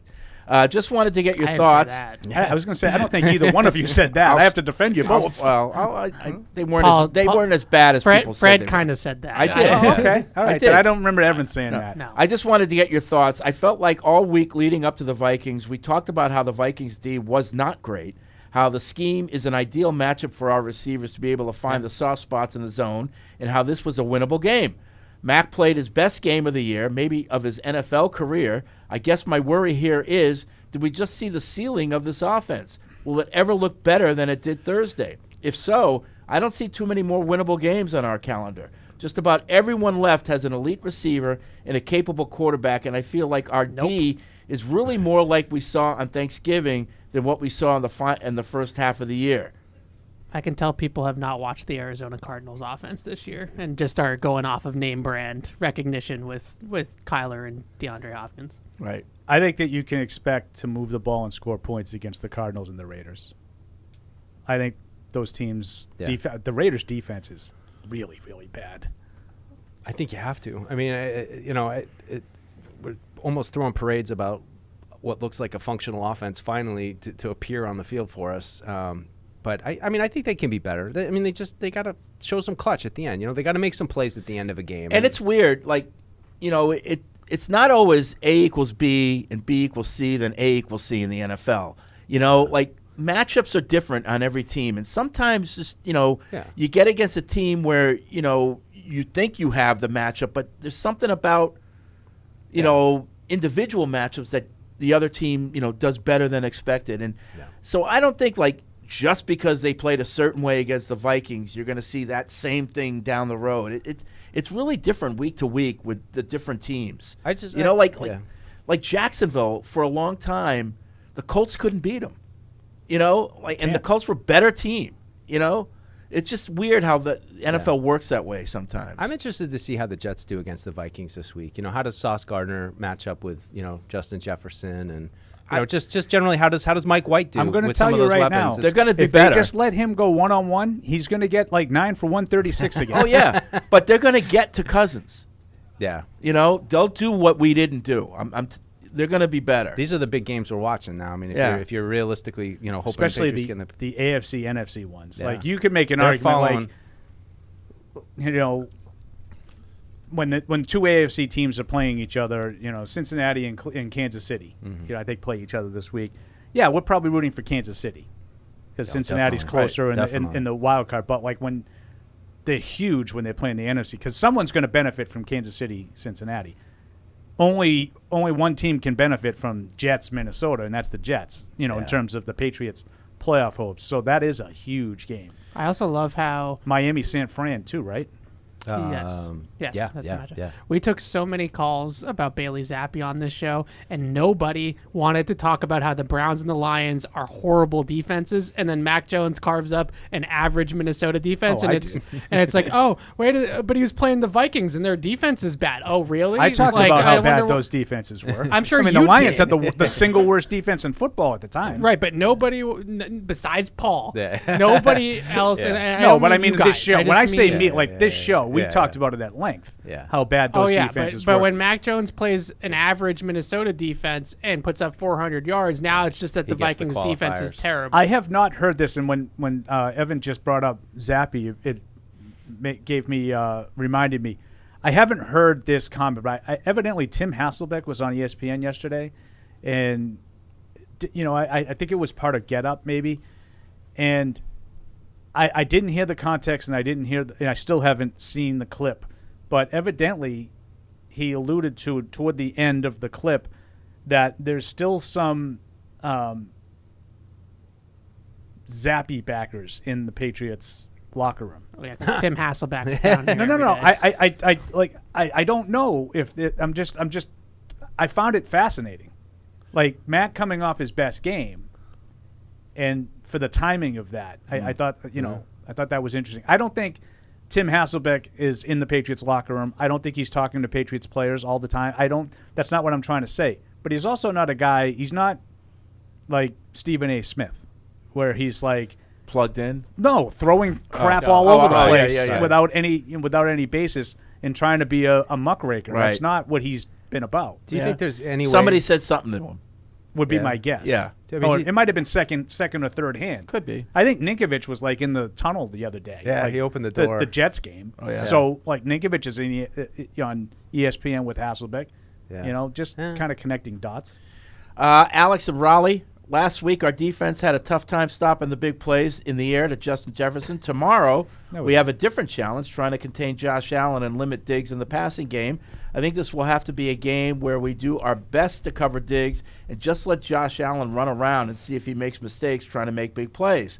I know it may sound like a lousy way to win. I agree. But letting the opponent make mistakes has been part of the formula for us to win the last few seasons because of the lack of talent. When you're playing bad teams, that works. Do you think the defense struggled in the Vikings game because of the short turnaround? Will the week between games give them more time to prepare for Buffalo and limit the big plays? Maybe. Can't hurt. That last part was the most truth he said. Yeah. I don't know. I mean, I would. I mean, maybe this is foolish, but I would say if a defense looked tired, I think they get kind of pushed around in the run game a little bit more. I agree don't know. with that. That's more. And I also go back to that Friday press conference when Bill talked about how much work they had done in Minnesota during the bye week. Mm-hmm. So I think that they had a lot of prep work for Minnesota, but. Do you think short week letting is a short Josh Allen run around is the total opposite? No, it's not what I want to do. And I'm not go get him. Like I think it's counterintuitive. I think that the key for the Patriots to have success is forcing some turnovers, but I'm not going to stand around and wait for him to throw it to him, and hope that they make a mistake. That thing, I know. What Evan brought up earlier, where it's just like they're having like a prayer circle around him, like I'm really trying to get at you, and he's just sitting there like you, there it is, boom, right down the field. But you know what I was going to say real quick. I mean, do you think the Zappi thing's going to linger into camp next year, training camp? I mean, is there any way that over the last 6 games, Mac plays like he played Thursday over the balance of the last 6 games, I don't think it will. Right, but if you play like you did against the Jets and the Colts it will. In the games before that, I think it will. Yeah. Spee in Fresno says I felt pleasantly. And Evan will be like a pleasure to deal with all offseason. What up, This will be Spee? awesome. I felt pleasantly wrong after the Vikings game, thinking maybe Mac turned a corner, but you've all correctly noted Mac didn't step up in the clutch, so big questions remain. I know it might be a sad sack mentality, but like I said this past offseason, I'm less concerned with winning a playoff game this year than with seeing continued uptick from Mac. If you had to choose, which would you prefer? 1, Mac ascends as an increasingly effective quarterback but the Patriots don't make the playoffs because the defense falls apart, or Mac remains as he's been, in other words, doesn't convincingly improve, but the Patriots make it to the divisional round riding on a resurgence of the defense in a running game. So that means they won a playoff game. Right. Wow. I'd rather win the playoff game. I'd love to win a playoff game. But take the first one. What are they going to do with the draft pick? No. I don't care about the draft pick. I think it's more important that Mac Jones takes a discernible, like a noticeable step forward and establishes himself. I know. And he's really good. But you didn't win the playoff game 10-3, which is what you just described. The bitter pill there is the defense falls apart. Then what? Yeah, but I can deal with that. You need to score points to win in that league. I know. I don't let's just put it this way. I'll give you like a really realistic scenario that could happen, and I don't think you guys would feel great about it. You play Tennessee in the first round and you win 13-10. Yeah, no, I agree with like you. Tennessee's a game that you can win because of the way they play. Right. No, I agree with you there. Yeah. And I would rather say, well, we fell short of the playoffs because the defense wasn't good enough, but we started scoring 30 points a game. We've got one box checked going into the next Right. season. Now, if I can figure out, a couple of now I know I can score. If I can score, I have a shot. Mm-hmm. You know the whole, cliche, as long as I got Brady, I got a shot. Yeah. Why was that a real thing? Because you knew he was going to get you 30 every game. Yeah, and he would be right up until the 60th minute of the game. He would be fighting and would have a chance. He's going to get you 30 if you can just do the Fred and make him not score 3 or 4 times. I'm going to win a hell of a lot of games because my guy's going to score more often than not. Yeah. So if you get Mac Jones, not to Brady's level, but if you get Mac Jones to that consistently good level where he's throwing for 300 yards every week and you're scoring some points, I'd take that over a playoff win. All right. I agree with that. It's Are we done already? It's Wednesday, but kind of like a Thursday on a Saturday before a Thursday game, so it's that time of the week. Paul, what happened last week? I don't even know where we are. Where are we? Well, it was a disappointing week last week because there wasn't a lot of audience participation. No. Evan and Alex never gave me any picks. I know. It was a tough. What? It was a tough week. Even I gave picks. Got on the bus. Direct from the bus. It was a Thanksgiving for all. We all treated the holidays equally. We all went 10-6. Oh. Mike, Paul, Fred, 10-6. With the spread, Fred and Paul 9-7. Mike 8-8. So we were all right around the same. Bunched around. Getting a feel for the league. Update 110-69-1 for me. 1 game behind, 99-64-1 for Mike, 102-77-1 for Fred. With the spread, I continue to amaze myself. 107-70-3, although that knocked my winning percentage down a tick. Yeah, we don't do percentages here. 89-88-3 for Mike, and 77-103 for Fred. Yeah, I got some making up to do. Getting down there. All right, so we're actually going to skip over tomorrow night's game, and we're going to go right to Sunday at 1, where the 4-7 Steelers are visiting the 5-7 Falcons. Atlanta by 1.5. By 1.5. Pittsburgh pulling out a win there on Monday Night Football. Short turnaround, go to Atlanta. I don't know. I don't really like Atlanta. They're up and down. I'm going to take Pittsburgh. I don't know. This one's kind of whatever. I'm taking the Steelers as well. No Kyle Pitts now for the Falcons, I think, is a big one. And although it was a little Mac Jones rookie year from Kenny Pickett, where it wasn't much down the field, I thought that he looked okay in that Colts game. Yeah, he's getting better. I think he's showing signs of improvement. I am going to take Atlanta, however, because of what Mike said. The short turnaround, back-to-back road games, I think that's tough. The Falcons have been competitive in every game. They've had a chance to win every game. They stink, too, but I'll take the home team. I'm going to take the Falcons as well. I think the Steelers did everything they could to avoid losing to Jeff Saturday because of the comments that their coach had, and they barely did it. Did Saturday screw that game up at the end? I heard Oh, something yeah, about he- a timeout. yeah, he didn't call Yeah. timeout. Oh, it was brutal. Yeah. I mean, they were out of, but I think it was like a third down play maybe, and it was just everybody was in chaos, and you're like, call a timeout. What do you had all three of them, and he's after the game said he regretted. All right, I go with the Falcons. Sunday at 1, the 3-8 Broncos are at the 7-4 Ravens. Wow, back-to-back road games for the Broncos. This game got flixed out of Sunday night. Yeah. Baltimore by 8. 8. Yeah, let's hope we get news like that next Tuesday. For good reason. I didn't see any of that Baltimore game last weekend, but it's a good game. They're weird. They're weird. It's a good game. It was a weird game. It was another red zone game. Yeah. Ravens couldn't score in the red zone. Yeah, well, I'll take the Ravens against Denver. I also just read that only half the team showed up to Russell Wilson's birthday party, so there might be some problems in paradise. What's the quarterback's Mr. name? Unlimited. What's the quarterback's name in draft day that no one went to his birthday? I forget. And I'm proud of myself. I don't remember that one. Mr. That movie Mr. was brutal. Really? I thought it was an okay movie. It was not okay. Yeah. I thought like for the type of movie it was schmaltzy. No, I thought they did a decent It was job. schmaltzy, and my wife, who knows nothing about football somehow, she was Right. like, "This is great." It like, wasn't it for explained us. it to Right. her, like she understood Right. the draft, like no problem. And I'm over there like, Yeah. no, wrong. Evan just couldn't. I was doing Evan the whole time. Evan couldn't get past the unrealistic nature of the trade. Right. Exactly. Yeah, that's exactly what I was going to Where's say. the scouts? The film breakdown. That's Yeah. what people want. Why can't you just bring in a consultant of like this is how it's at, like Mike Lombardi's just sitting there on his podcast all the nobody time. wants that. Just Nobody wants pull it. him in Nobody because wants he's it. like, this is how it Hollywood. works. Can you imagine if he was involved in that? Oh my At least God. it would have had some semblance of realistic. And he was at the Browns No, for a listen. while too. Oh, the ego that would have been involved in that. Oh. Okay, so Baltimore by 8. Sorry. Yeah, the Sharps know something here. Otherwise, I think it would have been 7 and a hay. I think the Dulls Okay. know Do you too. have a pick, Evan? Paul just ignores me. He didn't. I'm taking he wasn't Baltimore. I just this Russell Wilson situation in Denver is horrible. Oh, it's gonna horrible. submarine that franchise. So I'm taking Baltimore. I'm going to take them to cover too. Yeah, I am too. I don't like laying more than a touchdown with the Ravens because they're not good at that, but the Broncos can't score. So Right. I will take the Ravens both ways. Like I said, the Sharps do know something. They set this at 8 for. It's not chalk, but I think that you go with the Ravens here. Good use of. Sunday at 1, the 4-8 Packers are at the 3-9 Bears.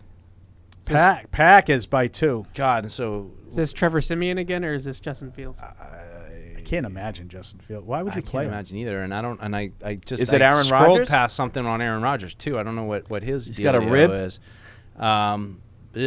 Tough pick at this point in the week, but I'm gonna go with Green Bay. They kind of own Chicago forever, so why not? Yeah, I'm with Mike. I'm going to go with Green Bay as well. Just to let everybody know, the Patriots drafted Cole Strange over Christian Watson. Don't forget. Oh, I liked Watson. Yeah, he was on my board. Yep. Don't forget. Not Pickens. You're not gonna kill him for Pickens and. No. That one Paul? I can understand. I have Green Bay in this game too.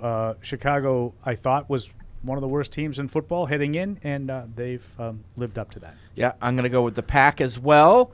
Sunday at 1, 4-7 Jaguars coming off a big come-from-behind win are at the 4-7 Lions. Detroit by 1. And Detroit, they've got a win streak going too themselves, don't they? do Yeah, not. they're playing better. They don't. They lost last They week. lost on Thanksgiving. They lost, But they're Thanksgiving. playing right to the Buffaloes. Yeah, I'm gonna take Detroit though to bounce back at home against the Jags, and I will lay that 1 point. Sorry, Mike. I'm with Detroit as well. I just think Jacksonville's Super Bowl was last week. I think they got up for that game, and that's all she wrote. Yeah, sorry, Evan. I am with Detroit as well, and every time I take Detroit, it's an absolute lock of a loss. Yeah. So I apologize that I'm with you guys. I am going to buck the trend. I'm going with Jaguars and Trevor Lawrence. Happy for the kid. Fred has a on, little son? soft spot. He in his does. heart I for do. Trevor Lawrence. I hate it when great talent goes wasted, and I hope he doesn't. I thought it was the hair, like the hair. Ah, It's like well conditioned. So I think the Jaguars pull this one out. Sunday at 1, 4-7 Browns coming off a win over the Bucks are at the Texans 1-9-1. Cleveland and Deshaun Watson by 7. Oh, the fighting Deshaun Watsons. Oh my gosh, this is. I'm gonna feel No dirty. way to massage this one. Bobby in the house. I think there's gonna be a happy ending on this game Oh, for Cleveland. come on. Oh, you Sorry. kiss your mother with I that can't mouth? do that. Oh. I'm gonna take Cleveland, and I'm gonna lay the points. I feel bad doing that though. I gotta take the Browns because the Texans are terrible, but I do hope that Deshaun Watson tears his ACL or something like that. And they go back to Jacoby Brissett. I can't even believe I'm on this show. So you taking mean. Cleveland? I'm taking Cleveland and Jacoby Brissett after Deshaun Watson There you has go. karma bite him There in the you know go. what. They storm the field. I will take Cleveland as well. I thought it was interesting, Brissett talking, I proved that I'm a starting quarterback in this league. And I'm like, did you? Did you? You didn't really look that way. He's a 4 nice and guy. 7. He's a nice guy. I will take the Browns. I love me some Jacoby Brissett, but I don't want him playing quarterback for my team. Wolfpack. Trying to get my hands around this Oh, game. God. I'm going to Can take we the stop? Browns, but you know what? I think the Texans cover. Yeah. Being back in Houston and all that stuff. and Sure. I think- Evidently, For the 10, fans. 10 of the victims are going to be at the game. Yeah, with the Yeah. lawyer. It's Yeah. great. Well, is that what it is going to With be with Buzz With Buzz Busby. the lawyer, I think. Yeah, Yeah. put them all together. That guy's a snake. Buzz Aldrin? No, Tony Busby. Oh. Buzz Aldrin. Sunday at 1, the 7-4 Jets. We talked about this game. Are at the Vikings 9-2. Vikings by 3. The mighty Skol. This would be such the Vikings to just lose this game. I mean, Sure that's would. what they are, right? Like that. This is feels like it. But I am curious how they match up. I'm gonna give Minnesota the benefit of the doubt based on how they play, but I have full knowledge that Kirk Cousins could look completely different in this game and lose to the Jets.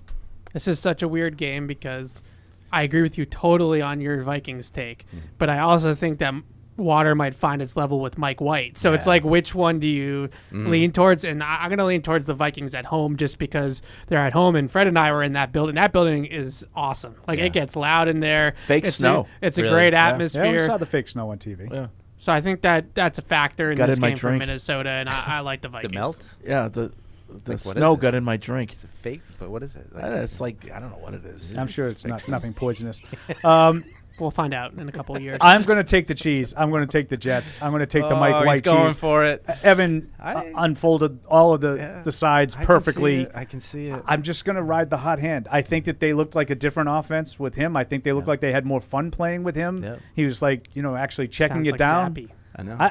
It does. It White does feet. sound. It sounds just like Zap. I have no illusions that he's the answer. But until he plays bad, Yeah. he's going to Yeah, play. there he is. I think he goes on the road and they What's come the back number with a win. again, Paul? 3. 3. Minnesota by That 3. Garrett Wilson. that Yeah, dude's a I'm going to problem. hedge my That bet here. Garrett I'll take the Wilson. Vikings, but I'll take the points.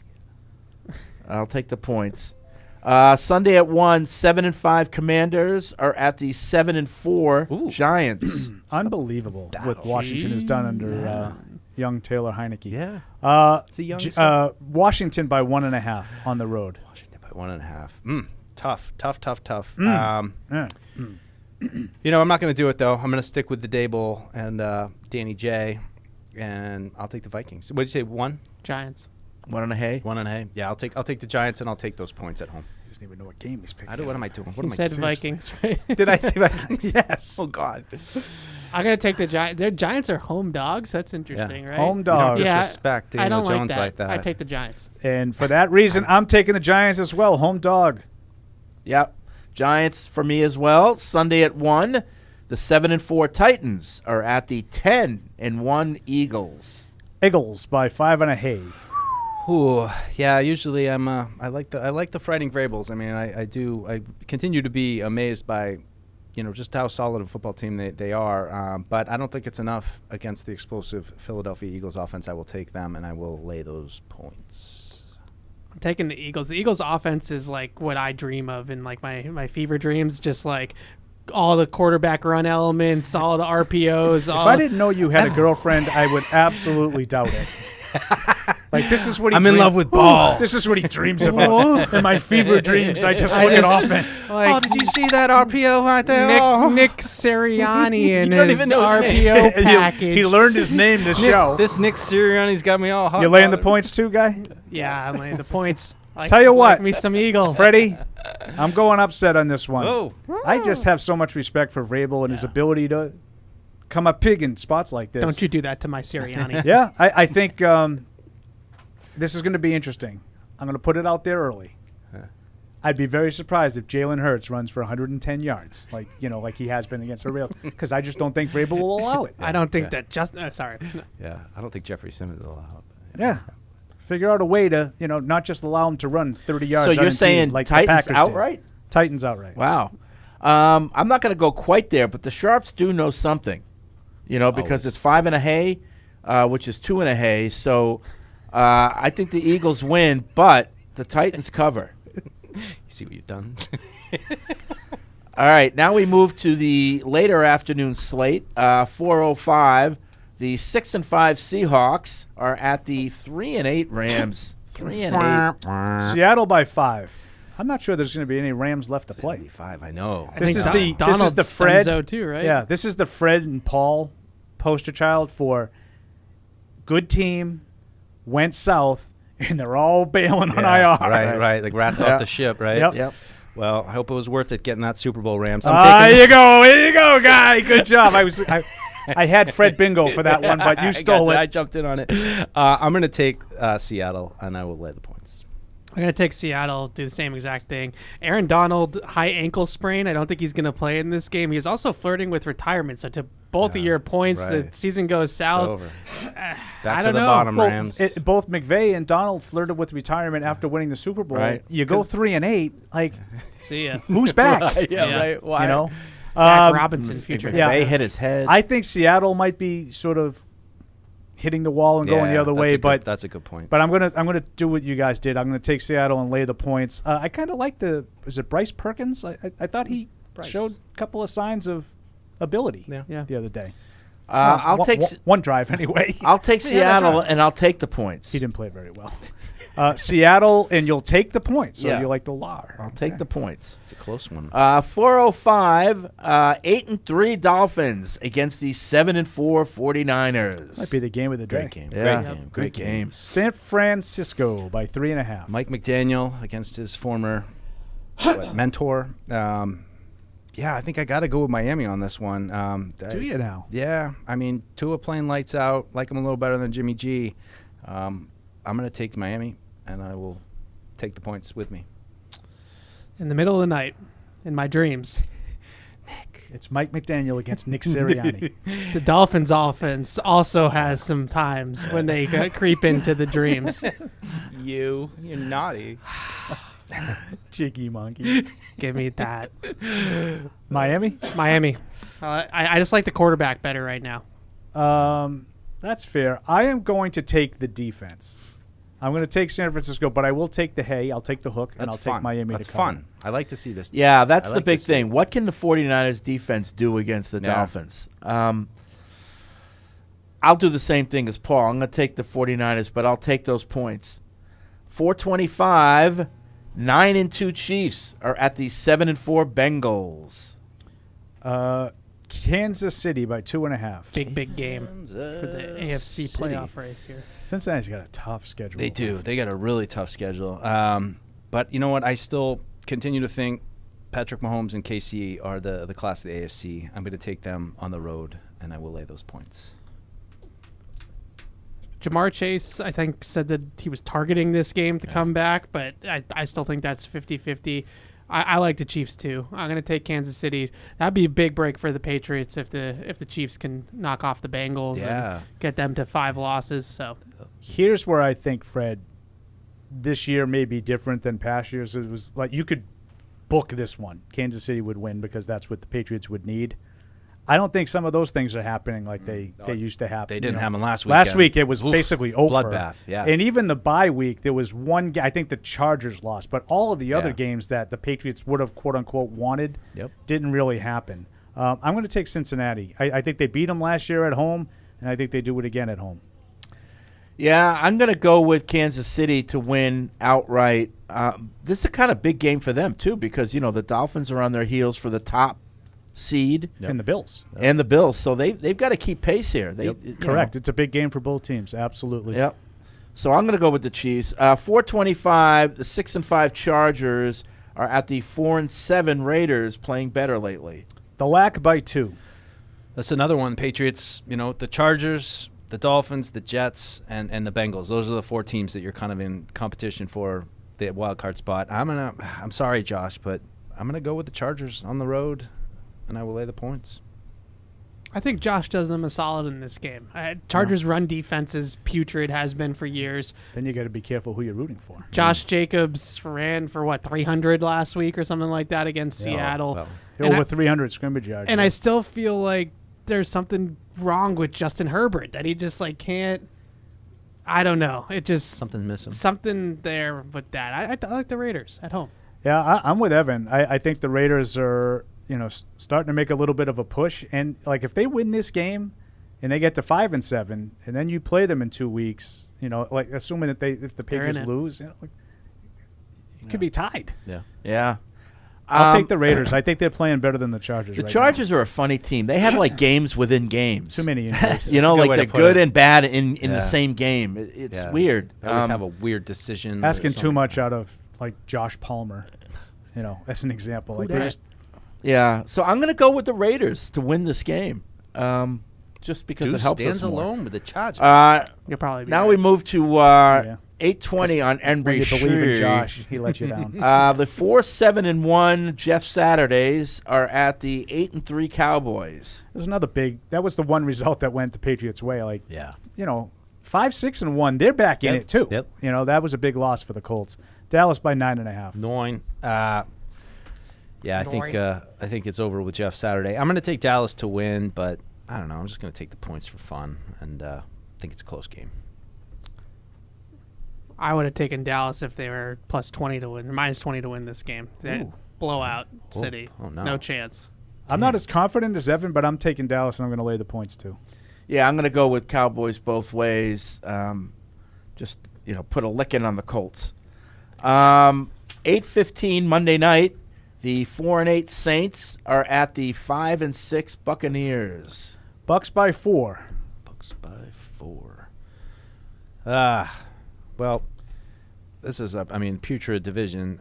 But and always a tough game for the Bucks. Yeah, they can't play well against the Saints. Yeah, but I think this year's different. I'm going to take TB, and I'll. You know what? I'm going to take the points though. I think it's going to be close. What's all this rumors like he's dating all these women now? Really, Brady? Well, good for him. Wouldn't you go for it? I kind of give a little. Period where I just kind of Giselle did it. She's already out there with the jiu-jitsu trainer. Giselle's been with him for I think she was with him a lot before this. Yeah. Brady and Taylor Swift. Those rumors are heavy. Oh. What? Taylor Swift's married. What? Well, you know what the rumors are, man. I don't make them. She's not his type. When has he been with someone who's not that type? Yeah. Bridget Moynihan's not like her. She's famous actress. No, I know, but personality-wise, Yeah. Yeah. She's got. Taylor Swift. She seems like she's got a lot going on. Well, she does. It's hard to cross paths with Tom Brady. Those two people. Joe Alwyn, whoever that is. Who? That's Taylor Swift's dude. Oh, Joe Alwyn. Yeah, but then husband married. I believe. I didn't know that they she was are married. pretty serious. Oh, yeah? Yeah. Does she still have the place in Rhode Island? That just means you're 2 months away from the next song. She sold it. The Newport. Yeah, I think she sold that a little while ago. Okay. Where's Alex when we need her? Yeah. Who you got? Vegas odds on that Tom Brady's going to date Taylor Swift. Wow. So that's what he's talking about. Then. Maybe he'll come back here and bring Taylor Swift with him. She's already playing Gillette, so there you go. It's convenient. I'm going to take the Bucks as well, but I think it's a field goal game. So I'll take the Saints. Me too. I'll take Tampa, but I'll take the points. I'll take the Bucks outright. I think Brady goes off. Surprise. Goes off.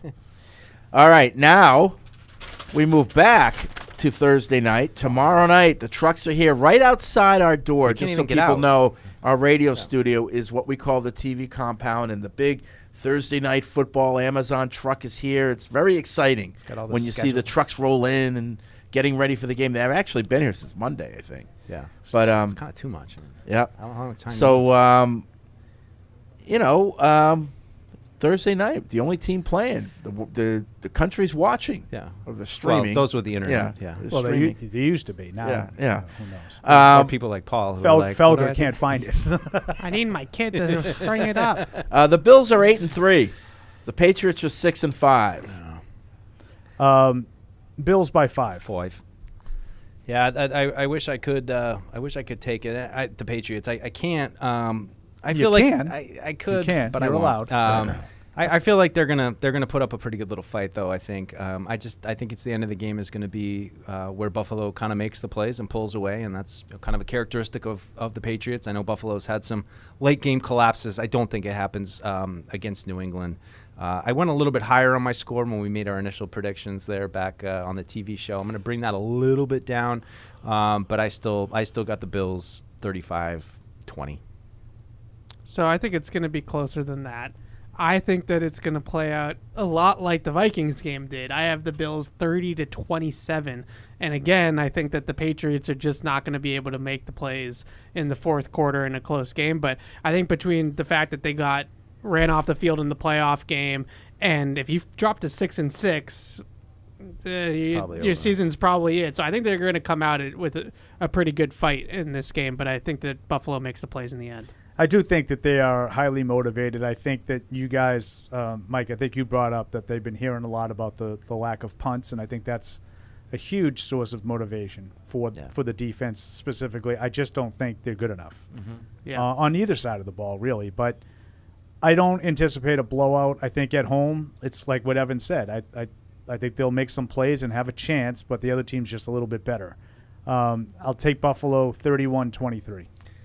There comes a time. Yeah, listen, 12-5 is still in the cards for the Patriots. Correct. And the run starts tomorrow night. It's funny how it's the first time all week that you said that. Yeah. Listen, I think the Bills should be the favorite team. They are the favorite team. I think they have the better talent, definitely on offense. But things happen in the NFL, and it's going to happen tomorrow night. Patriots 27-24. It's going to be an instant classic. But the Patriots come out and they win this game. They do it for the fans, And the red unis, too. We haven't even talked about the red ass is in full effect for this one.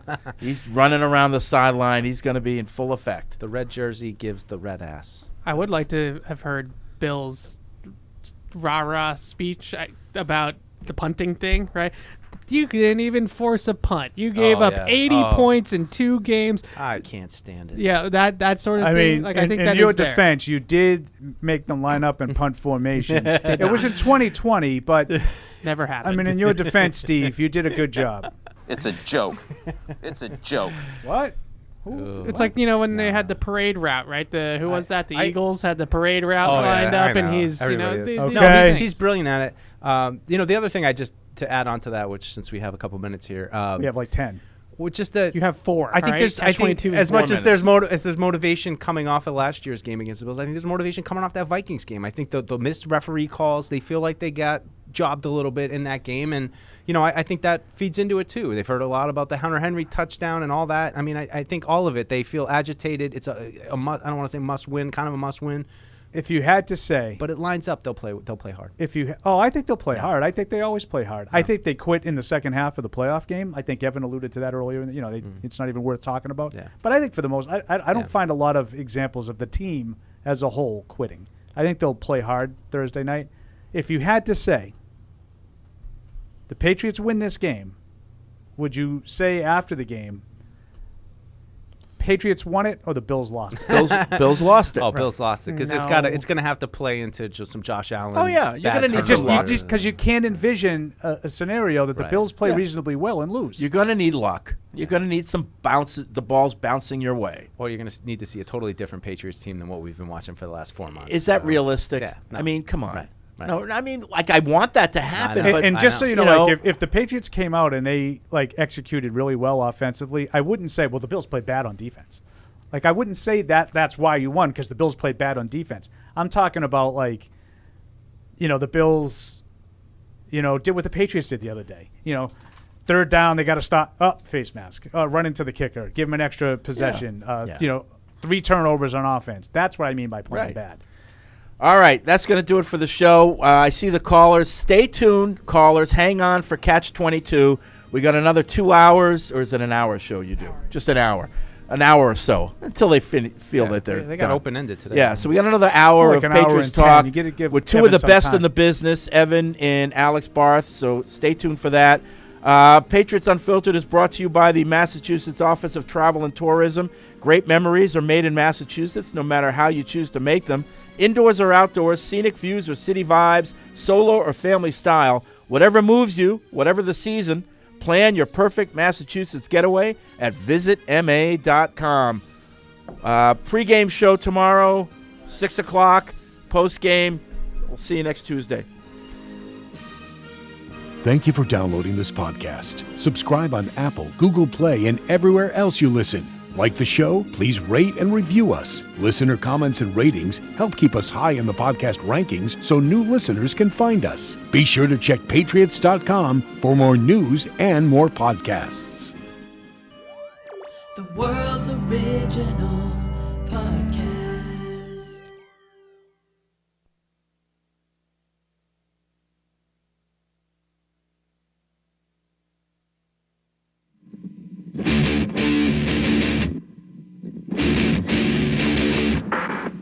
Thank you.